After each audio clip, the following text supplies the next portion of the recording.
92.5.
Brooke and Jubal in the morning.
Hello?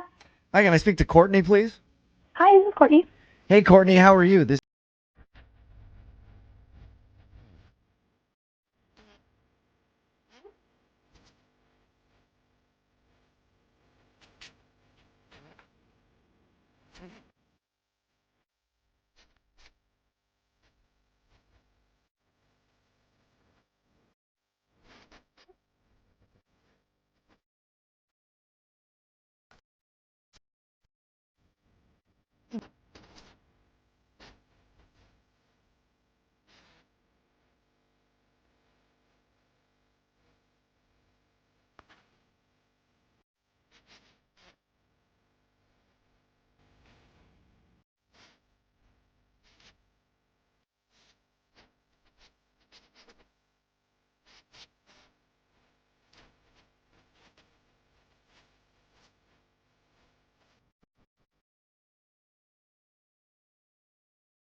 Hello? Hi, is this Naomi? Yeah, this is her. Hey, Naomi, how are you? This is Jubal from the radio show Brooke and Jubal in the Morning. What? This is Jubal from Brooke and Jubal in the Morning. What's going on? Not much, just hanging out. What's going on with you? How you doing? What you up to today, girl? No, I mean, like, why are you guys calling me? Yeah. Oh, Yeah, we know. okay, I missed the point. Sorry. We got an email about you from one of our listeners. It's a dude who wants to do a second date. You have any idea who might have emailed us? I mean, I went on a date recently, but I don't know why he'd email a radio station. What was his name? Justin? That's it. Justin emailed us because he said he really enjoyed going out with you, but now you're not getting back to him. Yeah. Okay, so that's true. So I guess there's a reason. It wasn't Yeah. just like, oh, I let him know that I ran out of time. No, there's definitely a reason there. Is it because he proposed to you on your first date? I mean, I'm just taking a wild guess. Okay, awkward. Yeah, right? Did you think that was funny? Because he said he meant it as a joke and you were laughing. I mean, at first, but then the whole restaurant kind of started looking at us, and it was not comfortable. Yeah. So you think it was just, I mean, was that the moment that ruined the vibe? Before that, I honestly, I was having a good time with him, and he seems like a funny kind of guy. Okay, so the wedding proposal thing didn't completely kill it for you. Well, it's kind of complicated. Can you mind explaining so we can tell him? Well, later that night, I went home, and I had this vivid dream. And Was I wearing pants? Was I wearing pants? She doesn't even know who you are, Jubal. Not about you. Oh, Yeah. my bad. Okay. Wait, so I'm wait. assuming again, sorry. Get back to No, your dream. What was your dream about? So Justin and I were actually getting married in my Whoa. dream. Oh. And, like, it was really, really vivid. And, you know, we went through the whole ceremony. Yeah, and I mean, then- I could see how you would have a dream about that, like the night after it happened. Of course, it's gonna be top of mind. Yeah. But then afterwards, it went straight to us in court getting divorced. So you got Yeah, that's a married and divorced all in your dream. Weird dream. Yeah. quick dream. So, I mean, when I woke up, it was really unsettling, and I felt kind of weird, and I didn't know how I really felt about it. But the more I thought about that, that's definitely a sign from the universe. Like, I should not go out with him again, right? Wait, So- hold on. Whoa. You dreamt that you got married and divorced, and you think that that's why you shouldn't go out with him again? Oh, definitely. Wait, sorry, I'm going to hop in here. Wait, what? Yeah, Naomi, that's Justin. He's actually been on the other line listening and wants to talk to you. Oh, my God. Wait, are you joking? No, okay, look, I understand that this is a little extreme, maybe a little overkill to call, and Oh, my God. and I just need to go back to what you were saying. You had a dream that we got married and divorced, and so now you don't want to go on a date with me again? I mean, Justin, first off, this is crazy that you contacted me through a radio station. So I think this is almost maybe another sign that we shouldn't pursue this. Oh, no. But, Well, then that might I be mean, the first sign. You're saying that the reason that you thought we shouldn't be together is because of a dream that you had. Like, I don't have a dream that I get fired and then not go to work the next day. well, Justin, I believe in signs. I believe that our dreams do tell us the truth about things. They reveal, you know, what is our path or not our path in many ways. And I definitely think that this is not the right path to take. It would end in divorce. Naomi, I'm sorry to interject here real quick, but I just don't think, like, I've had dreams that my husband's cheated on me. And I mean, as far as I know, Those are he true hasn't. ones, but Yeah, that's beside the point. I didn't wake up in the morning and say, oh my God, we've got to get divorced because of what you did. Like, it's just your subconscious. It's not a sign from the universe. Yeah, but it's not just a dream. I mean, we had the couple propose next to us, then he did the fake proposal, then in my dream we get married, then we get divorced. It's too much. I think it's just a sign of an active imagination, and there's nothing wrong with that, but come on, Naomi. Things don't look good for us in the future. So you're convinced, Naomi, that you shouldn't date Justin because of this dream? Yeah, I mean, we got married and we got divorced. That's as clear a sign as any in the universe that we should not be together. I don't even know how you battle that, Justin. Naomi, I'm sorry, but this sort of sounds crazy to me because it was a dream. It was one dream. You can't make all your decisions in life based on a dream. I mean, obviously you would dream about that we had the proposal thing happen that night, and so you would be dream. I mean, I think we even talked about divorce at dinner that night. Justin, I don't think you get it. Like, I know plenty of people, for instance, my grandma, she had a dream where she got sick and she was sneezing, and then she got pneumonia. Whoa. Was it like the next day or like a year later? No, it was like within a week. Whoa. Well, that probably means her body was already ill. Yeah. I don't know. Exactly. Okay, so Naomi, you're starting to sell me on this whole dream I don't thing. know, you guys. I dreamt I was a wizard in a Harry Potter book once, but I wasn't. Are you sure about that? Yeah. Maybe somebody cast a spell on you. Now you don't even know you can do wizardry. Justin Dole. Yeah, no, maybe it'll happen in the future. Oh! Justin, you sound a little kind of angry at this point. Well, I am angry because this is ridiculous. The bottom line is, Naomi, I like you. I had a lot of fun with you. I think we would continue to have fun together, and that bizarre freak incident is not going to happen every time we go out. All right, with that being said, Naomi, would you like to go out with Justin on a second date? We will pay for it. Ooh. Yeah. You didn't dream that, did you? Yeah. And Naomi, think about it. I feel like you have to give him another chance, just one more time. And if you have a similar dream, then call it quits. You guys, I've got a bad feeling about it. I just don't want to tempt the universe with stuff like this because we'll end up regretting it. And I don't want that. Justin, you're a nice guy, and I wish you the best of luck. Oh, Wow. Man. I really think you're making a mistake. I cannot fathom that this is actually happening. But if this is what you really want... Justin, it's not what I want. It's what the universe is telling us is right. No, it's what you dreamed. Come on. Well, And dreams are signs, Justin. either way, Justin, it doesn't sound like you're getting a second date. I'm sorry, man. Well, thank you guys for trying. Yeah, no problem. And Naomi, thank you for your time. Appreciate it. Before you go, could you do me one favor? What is it? Can you dream about me winning $1 million? Me too. Yeah, all of us? That'd be dope. Moving 92.5. Second date update. We got an urgent email for a second date update from one of our listeners who says they need our help immediately. Whoa. Okay. Today. Well- And we actually had a different call scheduled with another listener before this, but we had to move them back to tomorrow because this one can't wait. Wow. So- That doesn't happen a lot. We've got Marissa on the phone. Apparently, she went out on a date last night. What? And now, if we can't get a hold of the guy, she says she's going to get the authorities involved. What? So, We the right people to come to. Marissa, are you okay? Are you in danger?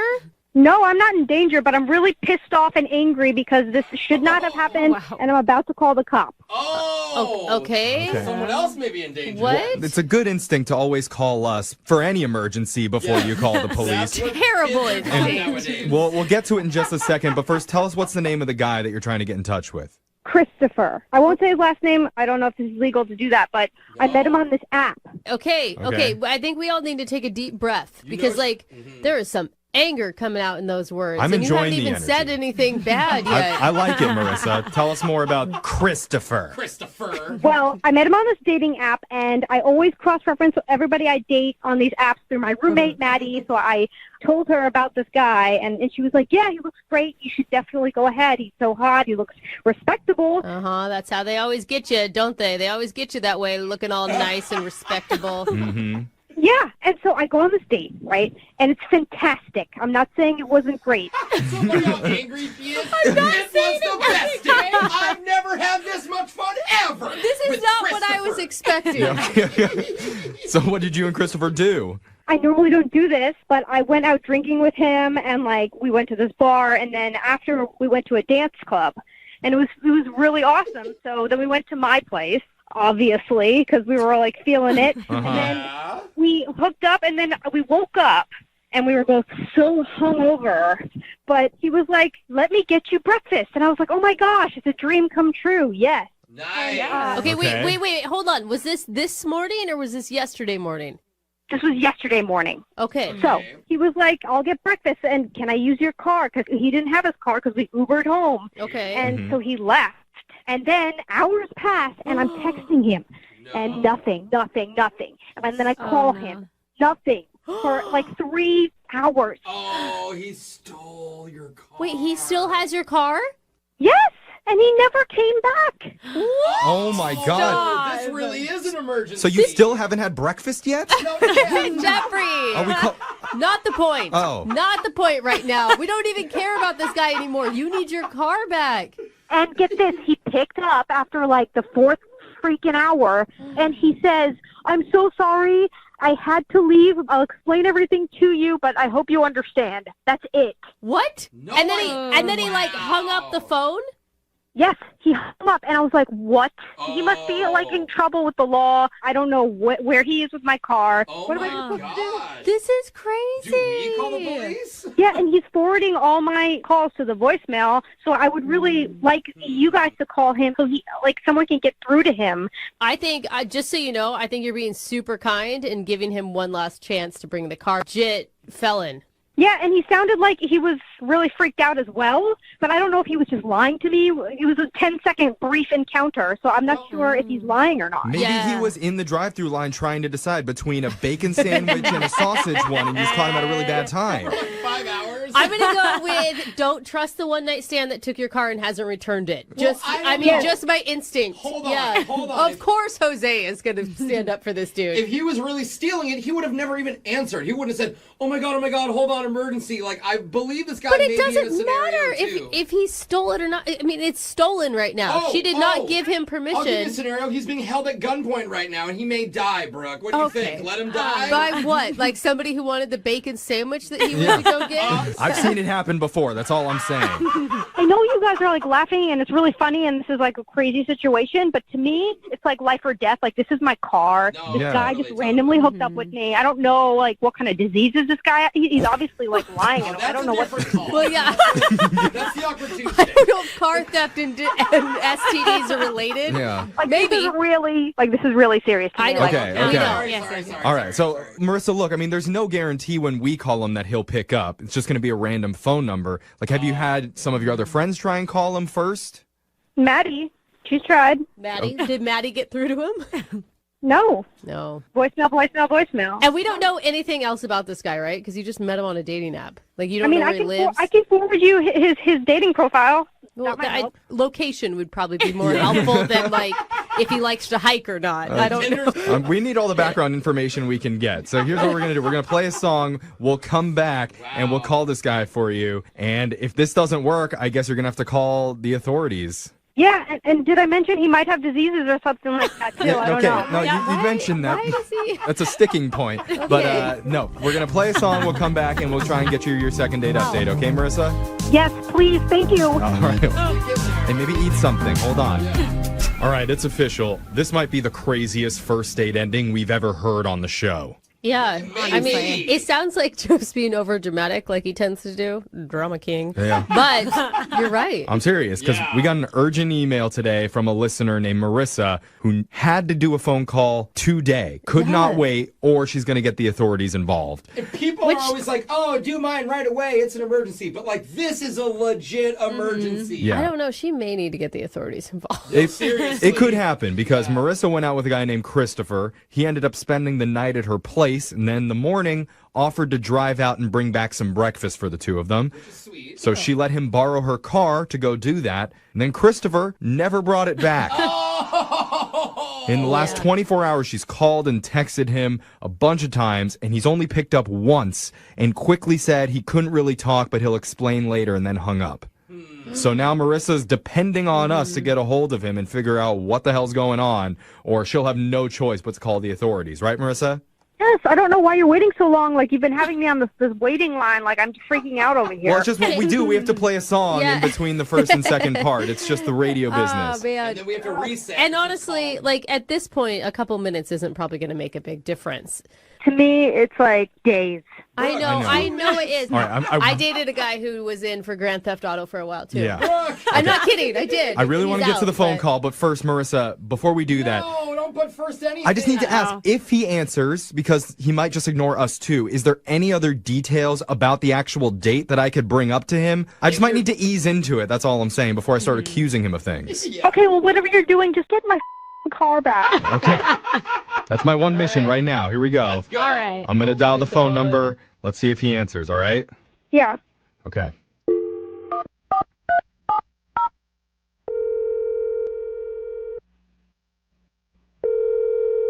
Your call has been forwarded to an automatic voice message system. Okay.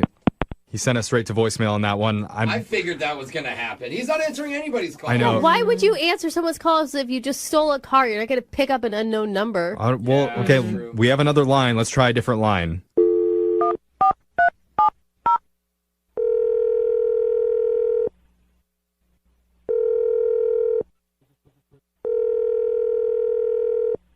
Yeah, who's this? Hey, is this Christopher? Yeah, who's this? Christopher, okay, don't hang up, all right? My name's Jeffrey from the radio show Brooke and Jeffrey in the Morning. I really need to talk with you. Okay, you're in a lot of trouble. But that is not the way you started, Jeffrey. What are you doing? This is important. I need you to not hang up. Christopher. Well, what's going on here? We're doing something called a second date update because someone's trying to get in touch with you and you're ignoring them. They like you. Oh, yeah, if this is Marissa, I'm dealing with it, okay? Just tell her I'm dealing with it. Wait. Hold on, man. Christopher, dealing with what? What are you dealing with? Honestly, it's none of your business, and I talk to her when I'm ready. I can't talk to her right now because I'm not ready for it. Okay, well, hold on. But when I'm ready, I will. Just relax, Christopher, okay? We're like your last chance right now before it goes out statewide that you're on some wanted list, man. And I'm not exaggerating. We don't want that to happen. I mean, I can see why she's concerned, all right? It's not like I'm not blind here. It's just I'm screwed, honestly. She thinks I stole her car, and it's not what happened. Well, you took it and didn't return it. You could call it stealing. Yeah. And you haven't provided an explanation for why. I understand why she thinks that, and that's what I'm worried about, because she thinks that I took it, but it's not what happened. But Just tell her, don't call the cops. I don't want to be a skeptic here, but if a guy who stole a car and doesn't bring it back tells me not to call the cops, maybe I shouldn't trust him? This sound, No, definitely. Definitely trust him. Look, dude, you're going to have to give us more here because Marissa's freaking out. Just tell her that. I went to get breakfast sandwiches, and I went to 2 different places. They were both closed. The car runs out of gas.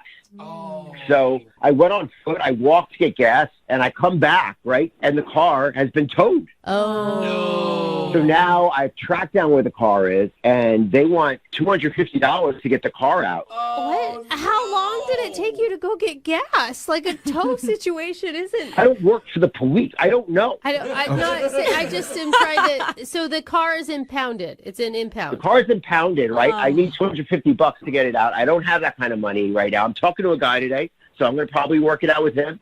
And I'll have the money, and I can get her the car back. I was just hoping to get it to her right away. You know, I don't want her to think that I took it. I'm doing my best. So, do you believe him? I don't know. Do you believe him? I believe that men like to try and fix things without telling anybody what they're doing and then inevitably make it worse. You just need to talk to her, man. Yeah, seriously, this would have been so much better if you had just told Marissa up front, like, hey, I had a problem and ran out of gas. Why are you lecturing me? What is this? I'm not lecturing you.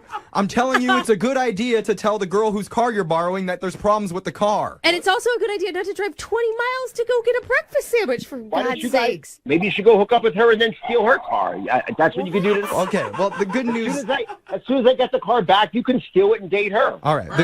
The good news is, even if you're not willing to tell her directly, you've kind of told her indirectly, because I need to let you know she's been on the other line listening this entire time. Kidding? Are you kidding me? No, I'm not kidding you. She needed to hear this, Christopher. Yeah, Marissa, you there? I've been trying to reach you. You haven't been picking up your phone. This is crazy. I know, Marissa, I'm so sorry. I'm trying to fix the situation. I didn't want to talk to you until I fixed it. I feel terrible. But why didn't you just tell me? You just tell me it's fine. Like, I would have accepted that. This is crazy that you're keeping everything secret. Right. It makes me really sad. I just feel really stupid. Like, you ran out of gas. I don't know. It's got a boot on it. It's awful.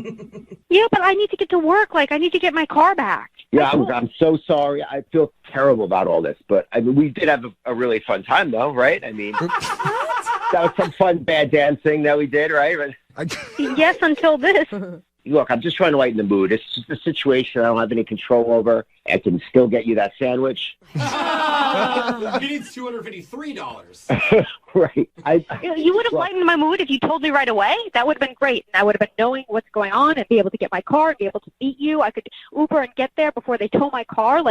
I really wish you contacted me. I wish you answered the phone. I need to know what's happening with my car. I wish my property. I wish you put gas in the car. Okay. Now it's just getting worse. We're doing a lot of pointing fingers, and this is not productive. Keep reversing. I wish we never met. Yeah. Take some blame. Dude, Christopher, what's your plan with the car? How are you getting the money? I told you I'm going to talk to a guy later today, and we're going to work this all out. But on the off chance that doesn't work, maybe we could have a backup plan that we figure out now. What's the backup plan? I feel responsible for what happened, so I could at least pay for half. If you want to Venmo me $150. Wait, what? Well, hold up. You want her to send you money and just trust that the car is an impound and that your story is legit? Because there's still the off chance that you stole this thing and that you're like on the lam or something. I don't know. Send her the money. Would I be talking about this on the radio if I stole the car? I don't know. I'm innocent here. I just need enough money to get the car to impound. I guess I have about $100. If you want to chip in, that's fine. Or you can even lend her your car until I get the car. We're gonna lend. Wait, Marissa, are you buying any of this? Do you trust him? You know what? I will give you the $150 under one condition. What's that? That you have my car back at my apartment within 2 hours. I can do that. I can do that. Marissa, this guy still has your car, and you're actually going to send him more money? Look, I'll have it there in a couple hours. I know exactly where it is. And, that's what he said last time. It's not going to be a problem. I trust you, but you better be here, okay? Oh, my God, Marissa. No. I promise I'll be there. Well, once the Venmo payment goes through, after that happens, then Christopher, we would like to send you and Marissa out on a second date, and we'll pay for it. Oh, this is romance. Let's talk here. Okay. T-minus sounds great. 2 hours. That sounds great. Is that what you said, Christopher? Yeah. I had a great time. Oh, my God. Okay, yeah. Now I believe him. He's like, sure, let's get it done, and once it's over, I want to go out with her again. Marissa, this is going to be your fault at this point, okay? When your car never returns, you're only going to have yourself to blame. You seriously think that he's not going to come back and give me my car? No, he sounds just as panicked as you on the other No, you guys are all thinking with your hearts. You need to be thinking with your brains. I don't know what you're doing. You're going to get robbed even greater. You guys are so cynical. Honestly, I would have hung up if I stole the car, but I'm still here talking about it.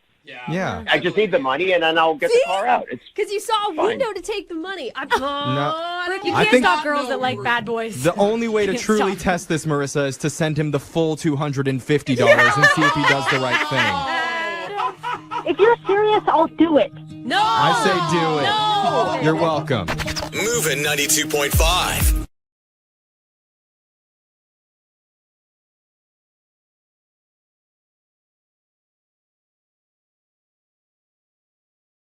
Need LASIK? Trust the experienced team at the LASIK Center at Evergreen Eye Center. No glasses, no contacts, no limits. What will you do? LASIK at evergreen.com. Moving 92.5. Brooke and Jubal's second date update. The guy on the phone for a second date update today says he met the girl he wants to call at a charity auction. I think charity auctions are actually a great place to meet people because it's a room full of givers. And I like any function that's full of a bunch of givers and just one person receiving. So I think that's a great place to meet people. Okay. I'm down with that. What's up, Josh? How are you? Hey, guys. How you doing? Yeah. Pretty good. Good. You giver? Yeah, indeed. Indeed. Did you notice the girl that you ended up going on a date with when you're at the auction? Actually, no. So, charity auction, good for a good cause. I found a piece of art that I really liked, and I got into a bidding war with somebody over it, and eventually I won. Nice. That can be exciting. I know. It felt pretty good. And then when I went up to pay for it, this beautiful woman out of nowhere comes up to me and says that she was the one bidding for it that I beat. Oh, okay. And then you rubbed it in her face and left. Yes, that's exactly what I did. First, I was a little taken aback because she was very striking. And then she offered to buy the piece of art from me. But I said that was not going to happen. But how about instead I take you out on a date? Okay. Wow, Wait, a date in exchange for the piece of art? No. So she doesn't get the piece of art.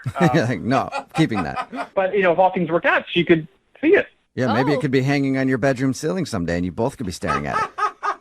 Sure, that's a possibility. But she agreed. She was a little taken aback by my forwardness, but smiled and agreed.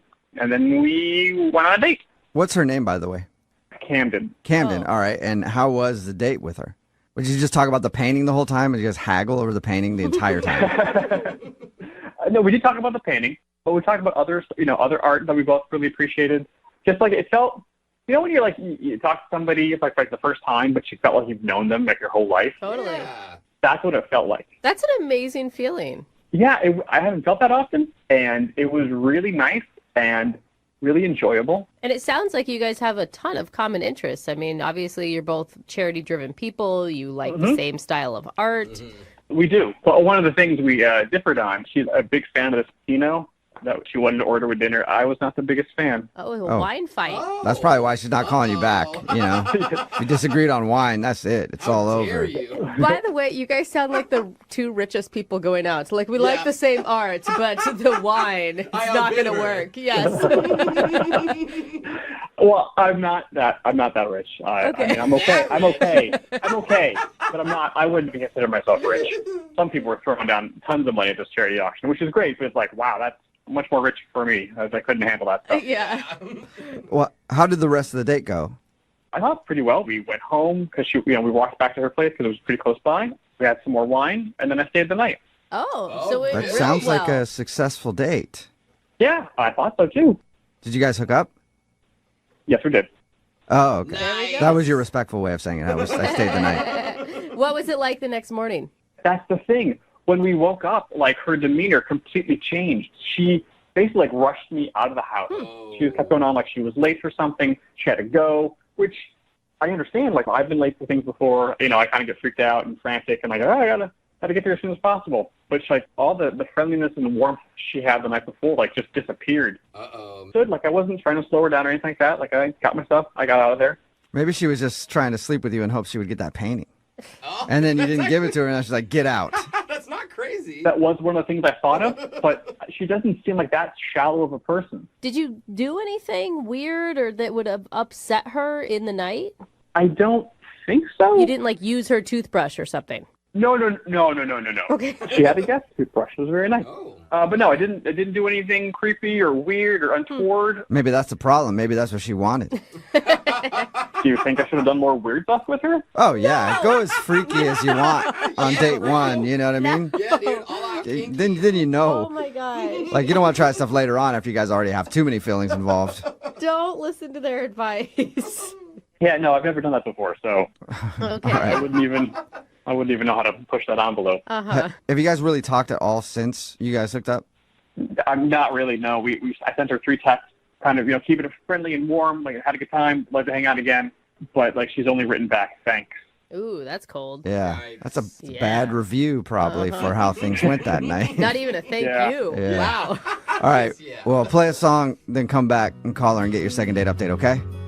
Cool, thank you. All right, hang on. Moving 92.5. Brooke and Jubal in the mornings. Second date update. If you're just tuning in to today's second date update, Josh is on the phone and he wants to call a girl named Camden. They actually met at a charity art auction. They were bidding on the same painting. He ended up winning it, but that struck up a conversation and they went to dinner and actually ended up hooking up.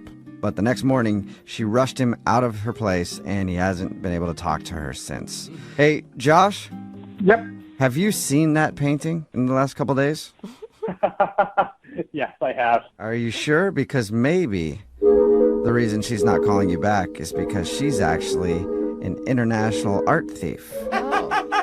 And while you were making passionate love to her and you guys were both making eye contact, she was scanning your retinas so she could use it to get through the security at your place to steal your beloved painting. Yes, my front door, all the security I got. Yeah. Yeah, Good theory, huh? Good theory. you got a sophisticated security system around your house, don't you? Sense. You guys should probably know this. I bought the painting for $80. Okay. I didn't well, say she was like a high budget Yeah. art thief. It's either art thief or you were just really bad in bed is more my guess. Yeah, for your sake, I hope it is art thief. All right, I'm going to dial her phone number right now and see if we can figure out why she's not calling you back, okay? Great, thank you. All right, here we go.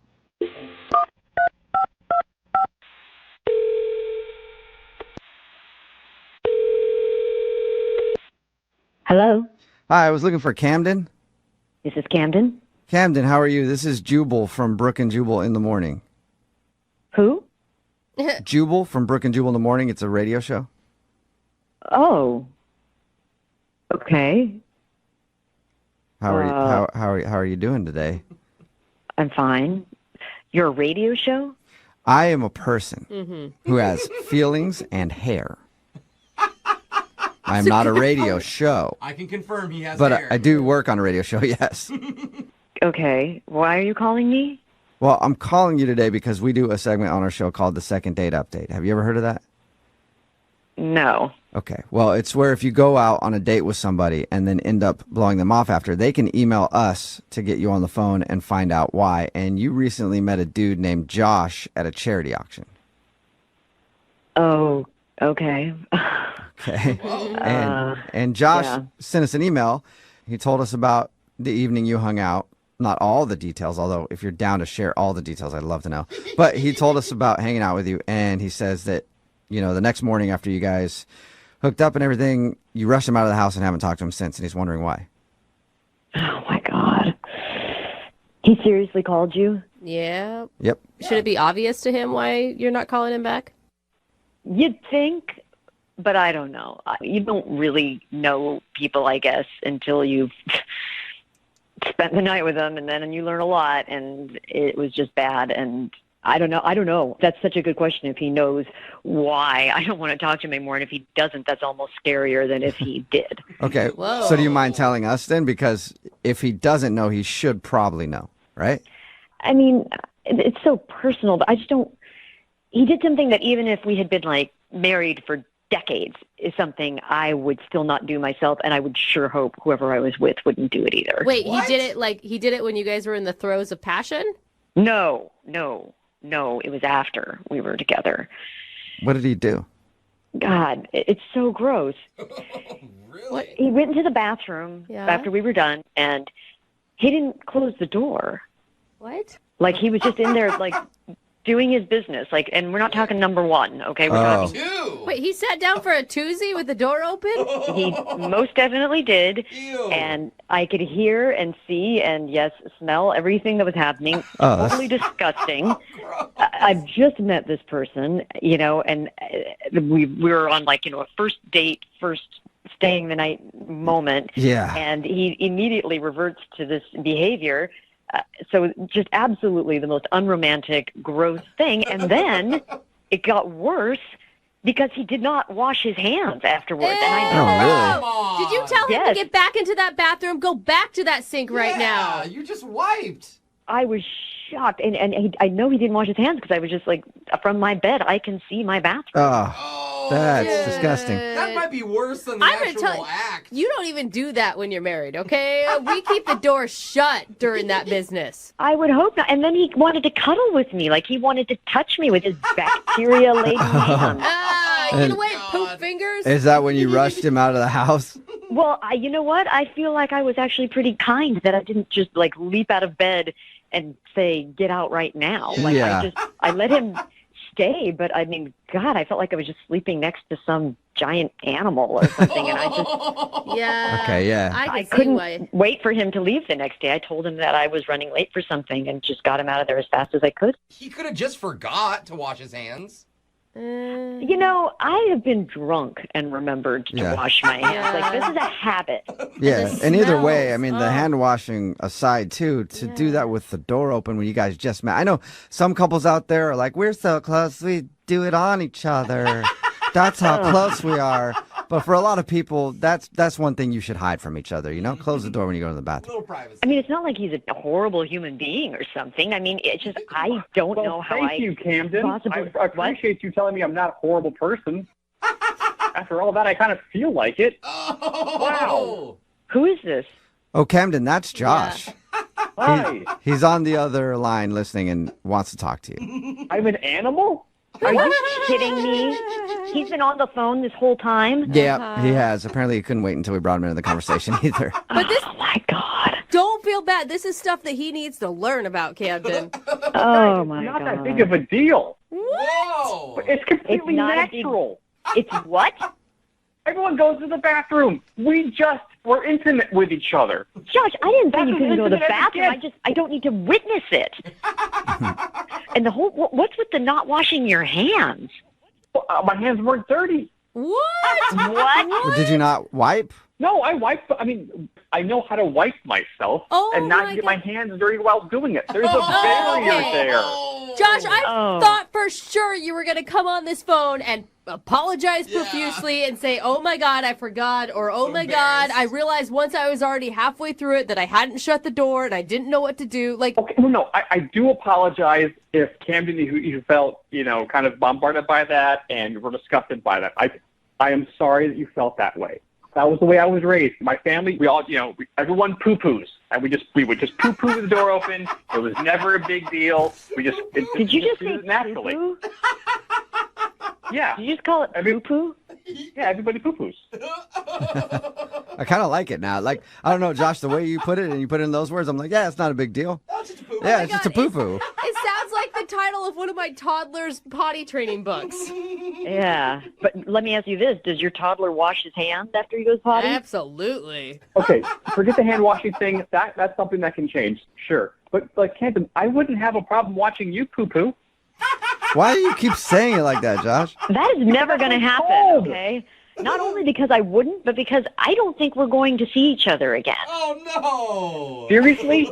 Because of a little poo-poo? You don't want to see me again? Yeah, seriously, Josh, because of that, okay? I mean, no decent person would be okay with someone, like, taking a crap in front of them, all right? That is just how it is. Josh, is there any way that you could change? Like, you could be okay shutting the door while going to the bathroom? Honestly, I just thought it would show her how comfortable I was with her. I mean, our conversation was so nice and so comfortable. Like, I don't mean to scare you with this language, but, like, it did kind of feel like we were like an old married couple, the way we just kind of conversed and, had a good time talking. Well, I think you fast-forwarded the relationship pretty far, and let's just fast-forward it to when maybe one of us is dead, and, like, we're not together anymore. Camden, you literally can't come back from this. I mean, you really liked this guy all the way up until that moment. Like, what if he promises to never do it again and to always shut the door in your presence? Because I kind of am worried about what else is going to come out of this. You know what I'm saying? Like that he really is just like, look, this is just how it is. This is how my family is. Like, what other things do they do? Do they, like, drink off the milk carton right out of the fridge? Like, I mean, what other habits are going to unfold in this scenario? And that he's going to just be like, what? That's how it is. That's what people do. Well, I don't drink out of the milk carton. I use glass. I put glasses on top of the dishwasher, plates on the bottom. That's industry standard. And you can close the door while you go to the bathroom. You should add that to your list. Absolutely. Camden, if you give me another chance, I will close the door when I go to the bathroom. All right. Camden, would you like to go on a second date with Josh? We will pay for it. Come on. I'm actually He promises rooting to for close the door. God, You guys could go over all of your, like, boundary stuff on the next date. Oh, that sounds fun. Yeah, that sounds like an awesome date. Just discussing what you will and won't have in your life. Yeah. I gotta say, I feel like we've already been through a therapy session. This, to me, it just might have been too much too soon. I think it killed all potential romance. Yeah. I mean, I guess you can't really unsee or unhear what happened. You're absolutely right, and this is, for me, Josh, you're not a terrible guy. I don't think that. I kind of feel like maybe find someone else who's got the same kind of relaxed standards around those things as you do, and you'll be happier. Well, I'm really sorry to hear that, but you're probably right. Sorry, Josh, no second date for you, but thank you both for your time. Appreciate it. Thank you. And before we let you go, Josh, can you just tell me what you call it one more time? You mean the poo-poo? Yes, the poo-poo. Thank you. Brooke and Jubal in the morning. Move at 92.5.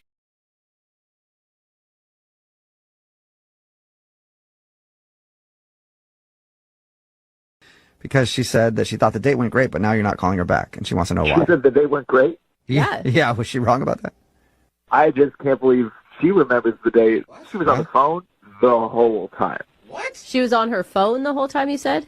Oh, yeah. I mean, like, the whole date. She wasn't calling anybody, but she was, like, texting, I assume. Okay. I mean, it wasn't just like looking; it was like typing constantly. I mean, I don't know if she was texting like a different guy or setting up like a date after mine or what, but it was distracting. Couldn't get a conversation in at all. It was rude. All right. it sounds like it. Yeah, I mean, we talked to her about your date. She said that she actually had a great time and thought it was one of the best dates she's had. That's impossible. I mean, she was. I mean, like the whole time she was typing. It was so weird. I think the weirdest part. So I thought, like, okay, well, this was a bust. She must have seen me, wasn't into me, doing something else. But then walking back to the car, she just like, I mean, out of nowhere, just kissed me. Oh, she kissed you. She kissed me. What did you think about that? I was shocked.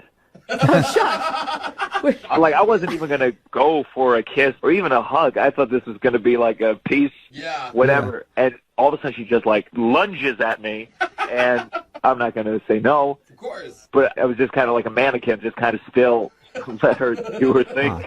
She thought the kiss was great. She told us about that. She also thought that you kissed her.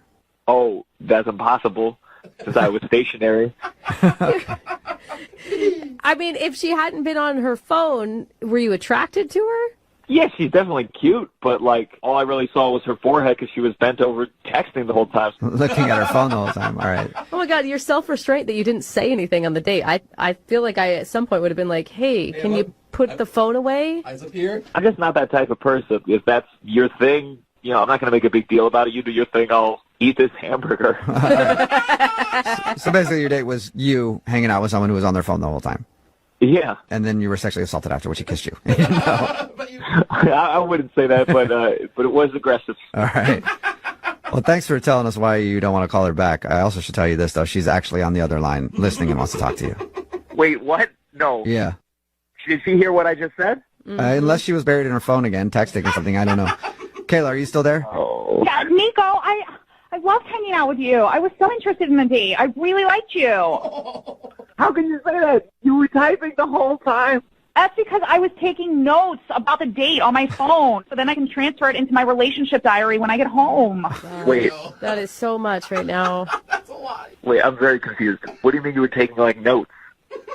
It's what I do. Every time I go on a date, I have this relationship diary because I want to write down, like, red flags and pluses and minuses about the dates and details so that way I can remember things. Why? Do you have memory problems or something?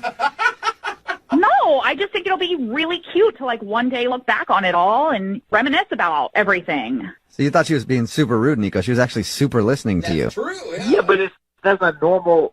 I've never gone on a date and the next day been like, oh, did I have a good time on that date? I should have written it down. And Kayla, I mean, you're listening, but you're not hearing what he's saying. Like, he thought you were into him because your face was buried into your phone screen the entire time. Don't you see that as a problem? Brooke, back off. I'm talking to him about this, not you. I don't know why you just keep interrupting me. It's really pissing me off. Like, I'm trying to get this across to him that, Nico, I really like you. Okay. I guess that makes sense in a way. Nico, I'll prove it to you. Here, the next thing, 8:35, you had showed me those pictures of your family, and I noted that your brothers are hot and that you guys have really good genes.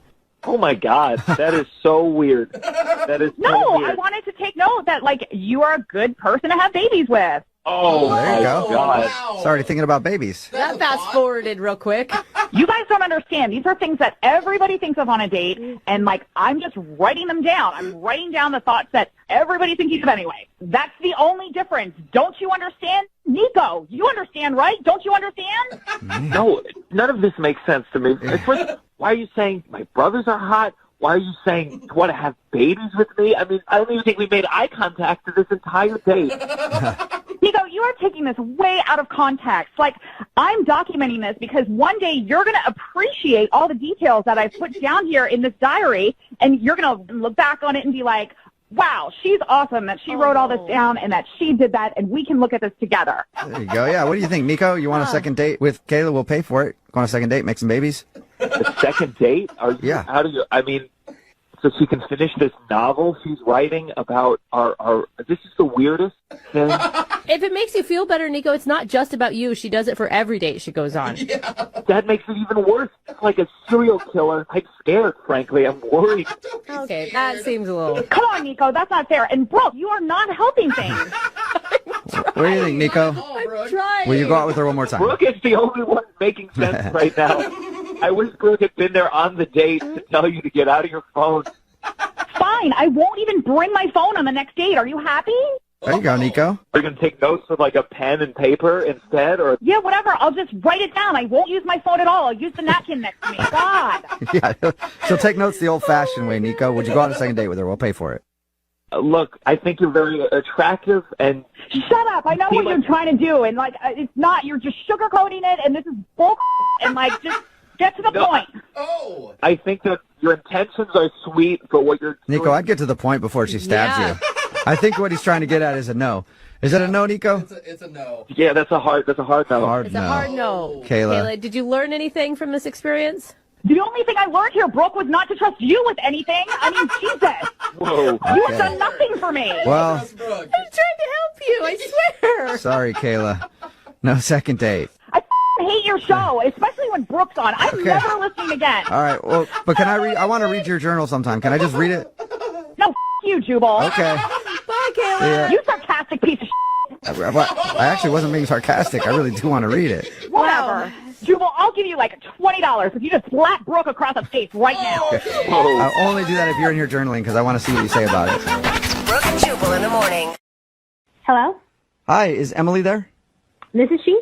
Hey, Emily, how are you? This is Jubal from Brooke and Jubal in the morning. I'm sorry, who is this? Jubal from the blood bank. No.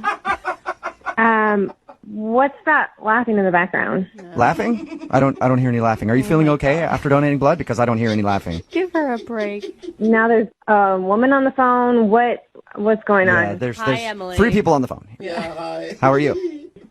I'm a little confused. Okay, that's normal. This is Jubal from Brooke and Jubal in the morning. It's a radio show. Okay. Why are you calling me? Well, I'm calling you because you recently met somebody. His name is Miles. And Miles sent us an email because he told us how you guys met at the blood bank, and he told us all about having coffee after, and he said that he really liked you and he was hoping to go out again, but now you're not returning his phone calls.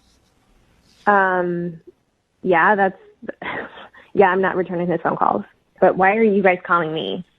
Well, because Miles listens to our radio show, and we do a segment called the Second Date Update. So Miles asked for our help figuring out why you don't want to go out with him again.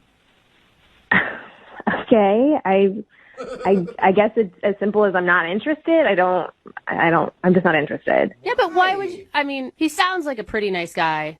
Well, okay, honestly, like he was nice when we first interacted before we gave blood, but it just went downhill from there. And so I'm just not interested. He's just not the guy for me. How, you say it went downhill. How did it go downhill? Because according to him, everything was fine. Well, he asked me out for coffee afterwards, and I was like, yeah, sure.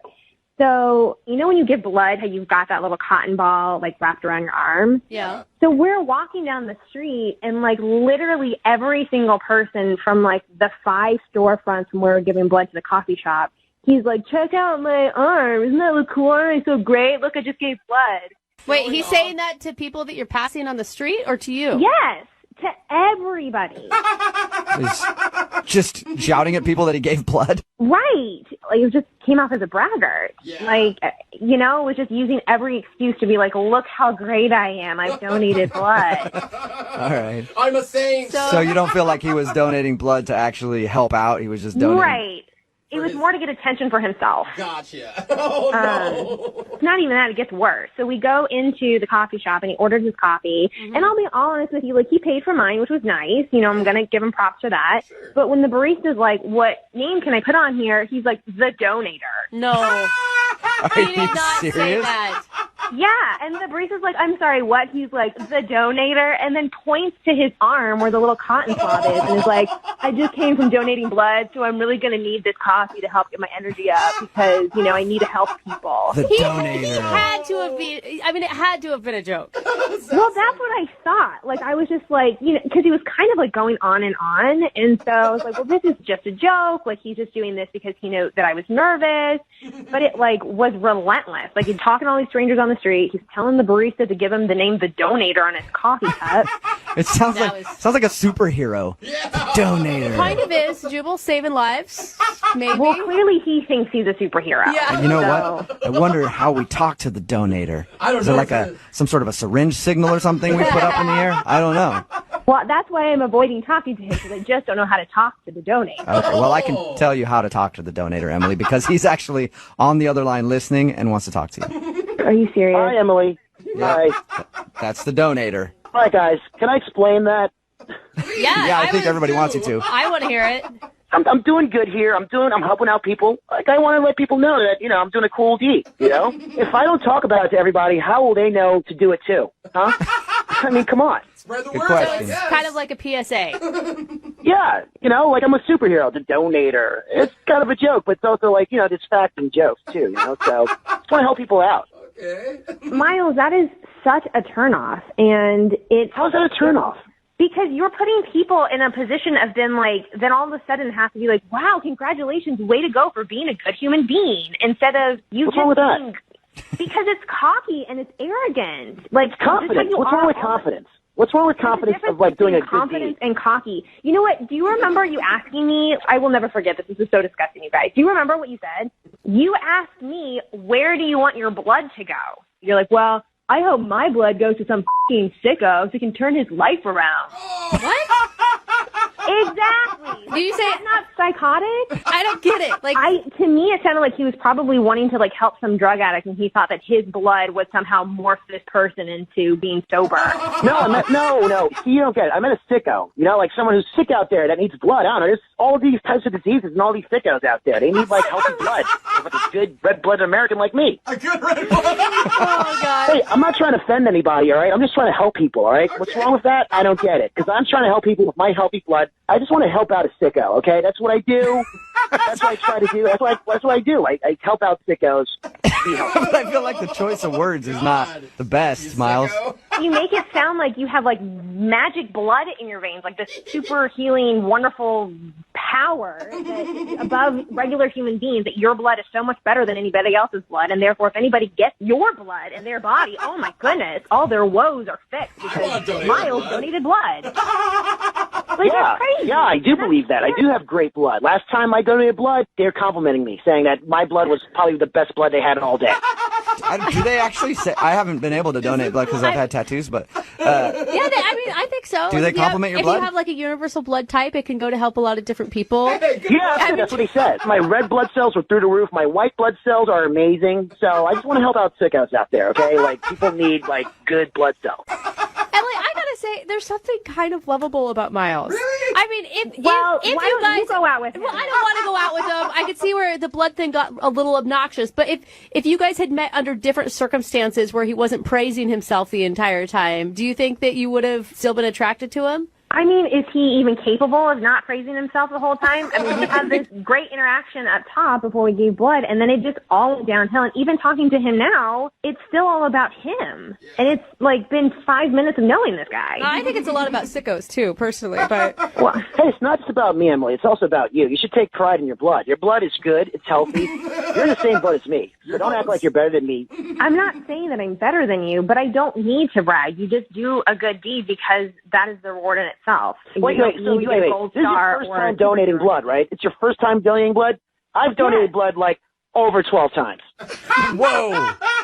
Miles, that's crazy, man. That's awesome. You know what, Miles? You are so right. You are just phenomenal and amazing, and you only deserve the best blood to be in a woman that you are choosing to date. And I just don't have that because I've only donated one time. I'm not a 12-time donator. You're not worthy. So I'm just not, I don't think I'm the girl for you. I don't think I'm good enough for you. Well, Emily, let's get an official answer on that because I have to ask this question first.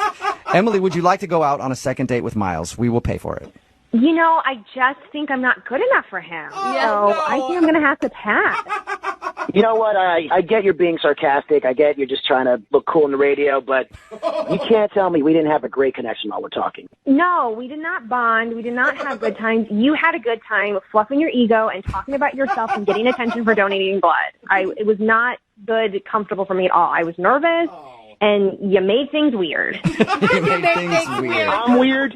I'm weird. I'm saving lives, honey. So, I don't know. Oh, wow.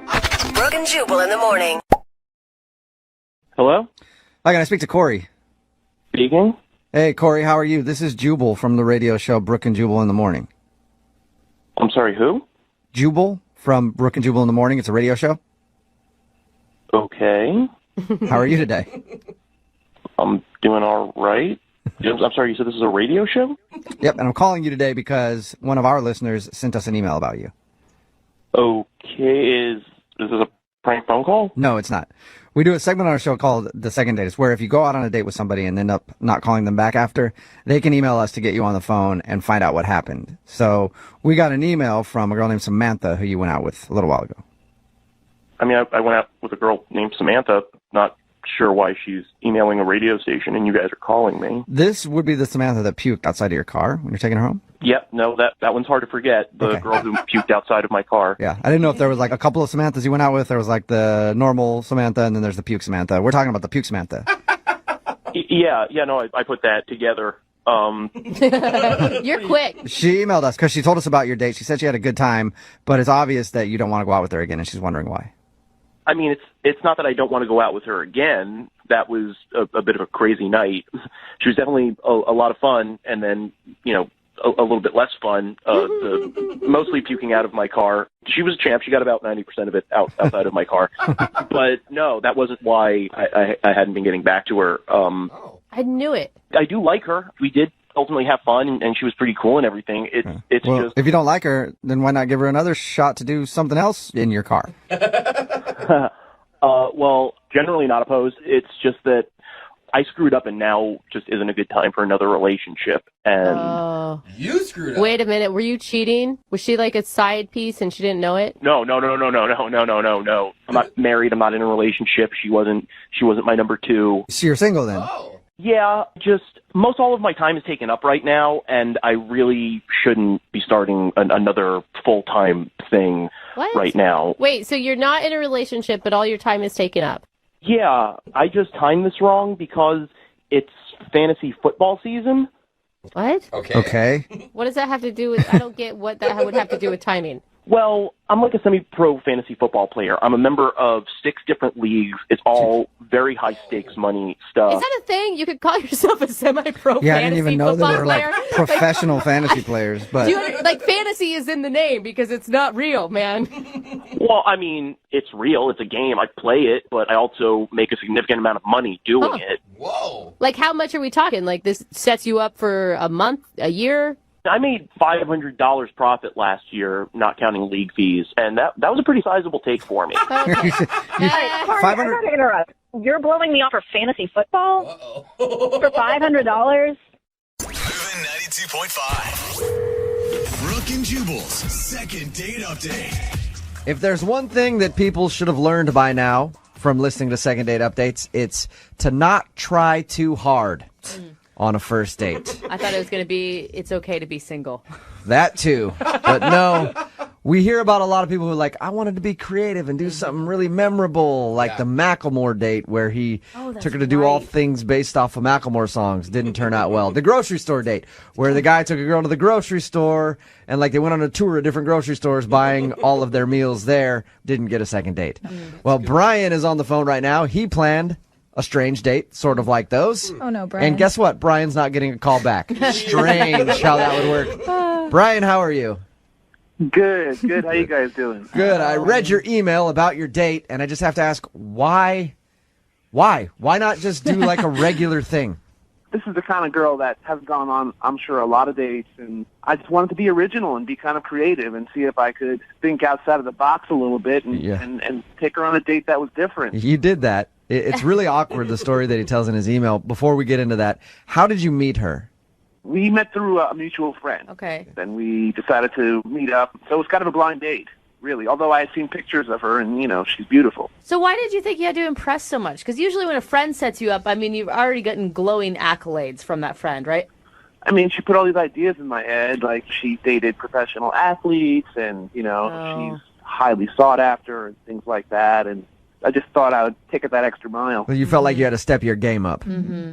Yeah, like just an ordinary date wouldn't really single me out of the probably huge group of guys that wanted to go out with her. So, Right. So why don't you tell everybody what you did for your date? so we meet at Pike Place, and the main idea of my date was to blindfold her. Oh, And always bad. take her on the bus. And wherever she wanted to stop, she would just pull the cord, and we would just get off, and whatever was there is the thing that we would do. Okay, No, so public let's just recap. transportation Let's just recap this real quick. You met her in public, then you blindfolded her, threw her on a bus, and said, "Pull the cord, and we're gonna get off somewhere and do something." No. Yeah, basically, yeah.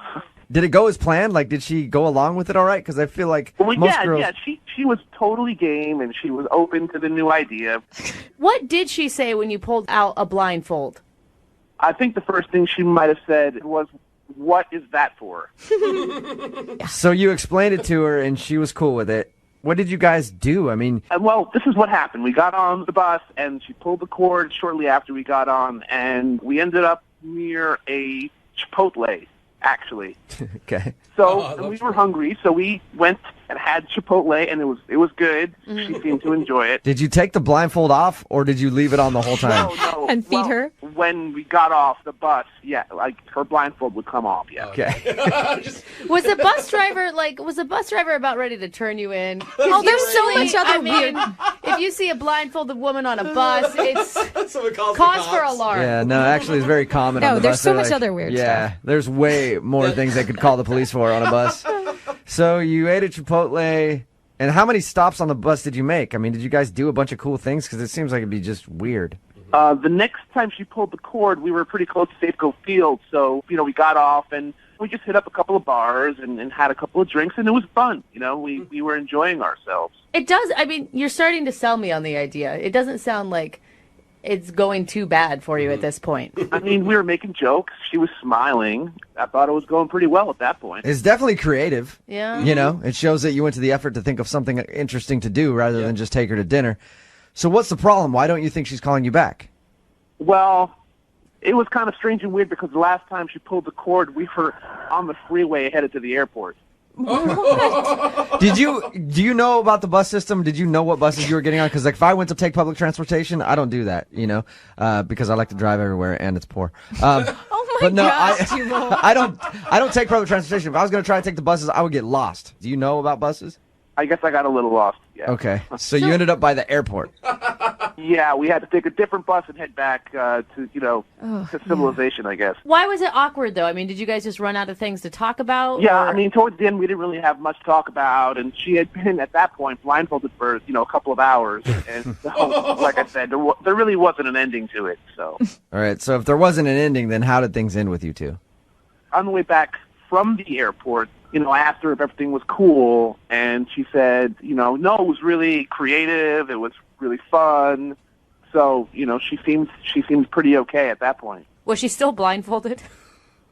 No, not okay. at that point. Taking the blindfold off at that point. So how many times have you tried to get a hold of her since your date? I mean, a couple of times. I tried calling her a couple of times, and I got her on the phone once, and she said that she was really busy and that she would call me back, and I have not heard from her, actually. And that's it. That's all you've heard. That's all I've heard. Well, we're going to play a song, come back, call her, and get your second date update, okay? Okay. All right, man. Hang on. Moving 92.5. Brooke and Jubal in the mornings. Second date update. All right, Brian is on the phone with us. He wants us to do a second date update for him. Pay very close attention, because I'm going to explain what his date was again, in case you missed the first part of the second date update. He went out with a girl who he was already intimidated by, because I guess she's dated athletes and things like that, and he's just a normal dude. So he wanted to really impress her, thought of something outside of the box. So he thought he would meet her downtown, blindfold her, put her on a bus, and let her pull the switch on the bus, like the little thing to let them know to stop. Every time she would stop, they'd get off and do something in that area. They got to go to Chipotle, and then walk around by Safeco Field, and then ended up by the airport. Yeah. Because he screwed up. So he thinks that she's probably not calling him back because the date was a little bit too, I'm going to say too creative for you there, Brian, instead of just saying too weird. Okay? I thought that I would get some extra points for being creative, but I think that it might have gone a little bit overboard, and that's why I'm not getting any kind of response, I think. I think so. Your heart was in the right place. Yeah, at least it shows effort, right? Yeah, absolutely. Girls that go out with me, probably pretty upset because I put no effort into anything that I do. You show up. That's good. Maybe show up. Maybe. Did she ever protest, like say, hey, maybe we can cut it with the blindfold thing? Because you said she had it on for 2 hours. It wasn't on her the whole time. I mean, we did take it on and off, right? Intermittently, but yeah. Still, you blindfolded a girl on her first date. It's still kind of weird there, Brian. I mean, you say it's weird, I say it's creative. All right. Well, I'm going to dial the phone number, see if we can get her on the phone and get your second date update, okay? All right. Here we go.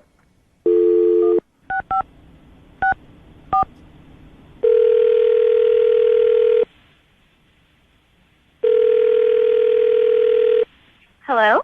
Hi, is Alexa there? This is Alexa. Hello, Alexa. How are you? This is Jubal from Brooke and Jubal in the Morning. I'm okay. How are you? I'm good. What's new?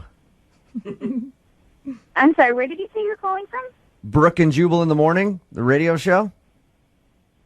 Okay.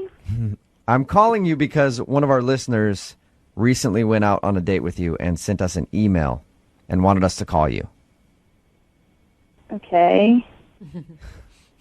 His name is Brian. Do you remember going out with a guy named Brian? He blindfolded you, took you on the bus. Mm-hmm. All right. Well, Brian emailed us because he wanted us to get a hold of you because you're not calling him back. Okay. We're calling because we want to know why you won't call Brian back. I mean, I would have thought it was weird as soon as he pulled the blindfold out, and I would have been done from there. But it sounded like you were game. I was trying to be polite because I meet this guy and 20 seconds later he puts a blindfold over me and tries to tell me, oh, it's a blind date. Get it? Oh, he's a good jokester, too. Okay. He didn't tell us that part when we talked to him. He left out the blind date part. Hey, I like it. I know. I didn't get it. Okay, so the whole thing was just weird for you. Like, he didn't do anything strange on the date other than the date itself. No, he did some strange things on the date. Oh, really? more awkward? Yeah. I don't want to, embarrass him. He was a nice guy. I don't want to be... Yeah, but Alexa, he wants to know. He emailed us and asked us to call you. Whatever you say about him, we're going to obviously report back to him and tell him what you said, but he wants to know. He's willing. We talked to him a little while ago, and he's willing to hear whatever you have to say. Well, okay, so first off, we're on this bus, and other people on the bus kept asking me if I was okay. I knew it. Yeah, because you're blindfolded. That's understandable. Right. You look like a kidnapped victim. Right. Clearly people were worried for my safety because it was really strange and odd, and he didn't feel the need to, explain. So I'm sitting there with a blindfold on saying, no, I'm okay. It's okay. Don't worry, I'm fine. Yeah. It makes him look even more guilty, like he's abducted you. Yeah. No, I'm fine. I promise. Please, don't tell the authorities. Don't tell the authorities, no matter what, okay? I love my family. And, the first part wasn't bad. We got off and we had our Chipotle, and we get back on. And the second time we got back on, I don't know, I had this blindfold on and I couldn't see him, but I could kind of feel that he was really close to me. Oh, that's weird. And then it felt like he leaned in and smelled me. No, stop it. Oh. Did you Are hear you someone sure? sniff or something? Are you sure that he really leaned in and smelled you, or just felt like he leaned in and smelled you? No, he can't not have done that because it was very lingering. It wasn't like oh, he just shifted in his seat and sniffed. It was I could feel that he was right next to me and breathing in and out several times. And she's probably right because, when one sense is disabled, your other ones become hypersensitive. Exactly. So she's hearing him sniffing in her ear. That is super creepy, Alexa. Even if it didn't happen that way, still to think that happened, I can understand why you wouldn't want to go out with him again. And you're sure it's not some homeless guy that was sitting behind you or something? There's no way it was somebody else on the bus. It was him. I could, it was him. Alexa, I hate to do this to you. But it's at this point that I'd like to tell you that Brian is actually on the phone and can't wait to talk to you. I you serious? Yes, I am. Brian, say hi to Alexa. I was sitting right next to you. I was sitting really close to you. I wasn't intentionally sniffing your hair. No, you were smelling me. It was weird. I'm sitting on a bus with a blindfold, and everybody on the bus is nervous, thinking that I am a kidnapped victim. And you say nothing to explain yourself or what's happening, and it was really strange and awkward and weird, and it was not fun at all. I wasn't expecting people on the bus to interact with us, and I just didn't think about what I possibly have to say to people about that. But, I mean, come on, aside from that, there were some good times. I mean, we laughed, we cracked jokes. We even went to Chipotle. Oh, yeah. That's the highlight. There it is. Yeah, this is really cute and all that you felt the need to try and get a hold of me by calling a radio station, but we're not going to go on another date. Oh, Alexa, I was just going to ask if you'd like to go out with Brian again. Don't jump the gun. No, let's just skip all that. It's not going to happen. Alexa, the reason that he tried this weird date, he knows it's strange now, is because he thinks that you're out of his league, and he was trying to impress you, trying to show you that he could put some effort into it. Can you give him a little credit there? No. Can you at least give him some constructive criticism or something somewhat positive to end on here? Don't be weird. Don't smell girls. Be normal and do normal date stuff. I was thinking more hey, you're really handsome. You should, sure, play that you're up more. He's a nice guy, and if you weren't a total weirdo, probably you'd go out. I'm not a weirdo, all right? I just tried to come up with a creative date for you to like me and to make a good first impression. I mean, you got to give me some points for that. I mean, at least you can remember this date. I'm It's true. I'm sad that I'm never going to forget this date. I wish I could forget this. So there's no chance you'll go out with Brian again, huh, Alexa? There's no chance. I've said it 4 times now. All right. Fine, I'll quit harping on it. It's too bad, because he told us your next date, he was going to blindfold you on a boat. Different. Ooh, exotic. Yeah. Middle of the ocean? Yeah. Brooke and Jubal in the morning.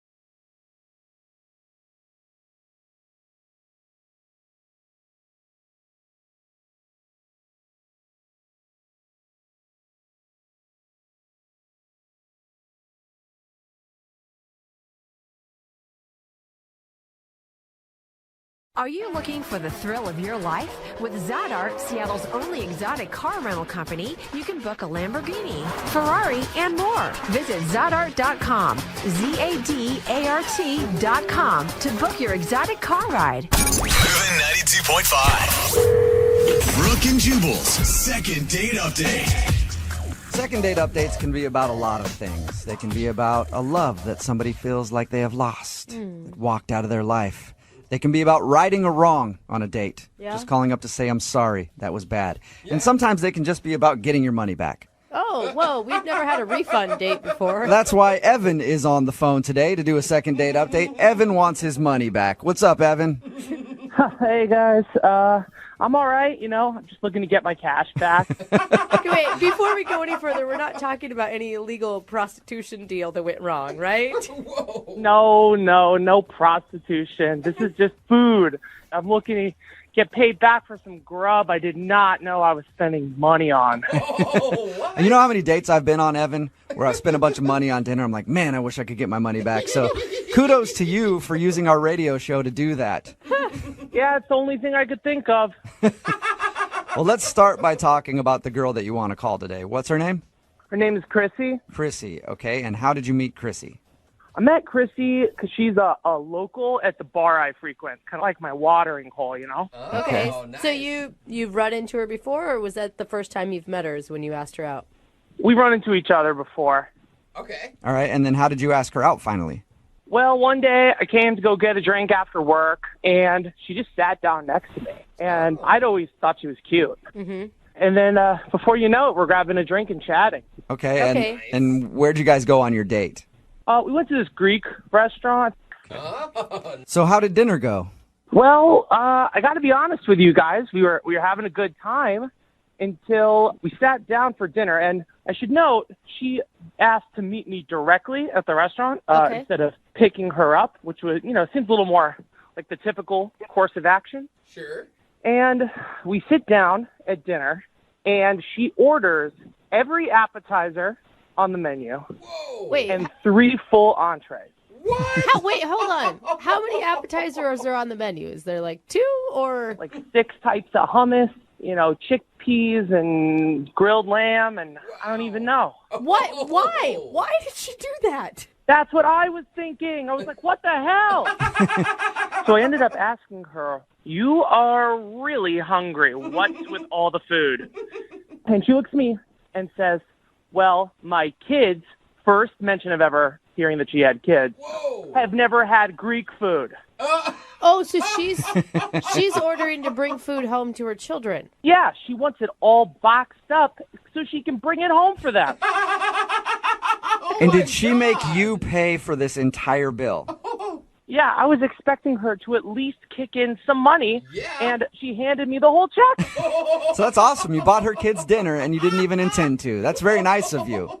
And the whole thing turned out to be $165.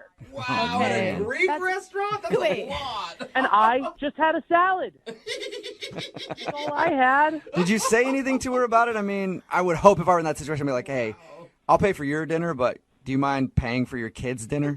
No, I didn't. I was so flustered at the time. I just paid it. Okay, is there any way that she is out of a job, can't afford to feed her children or something? I don't think so. I don't know why she didn't offer to pay, but it kind of seemed like she was using me and the fact that I like her to get her to pay for dinner. Girls will do that. How did the date end with her? The crazy thing is the date didn't end there. It kept going. Where did you go next? She demanded that we get more drinks together at another bar down the street. Did she take those drinks in to-go cups so she could take those back to the kids too? I wouldn't be surprised if that did happen. How long were you hanging out with her after you bought all that food? Like another hour or 2. Okay.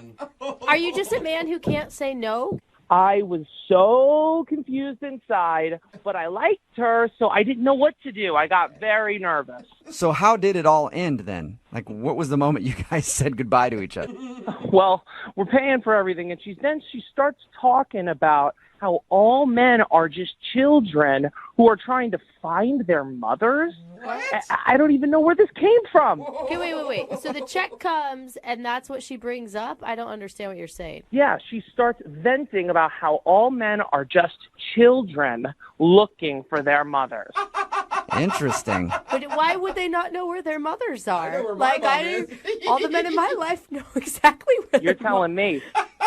Obviously, the lady has issues. I don't know why she was saying that.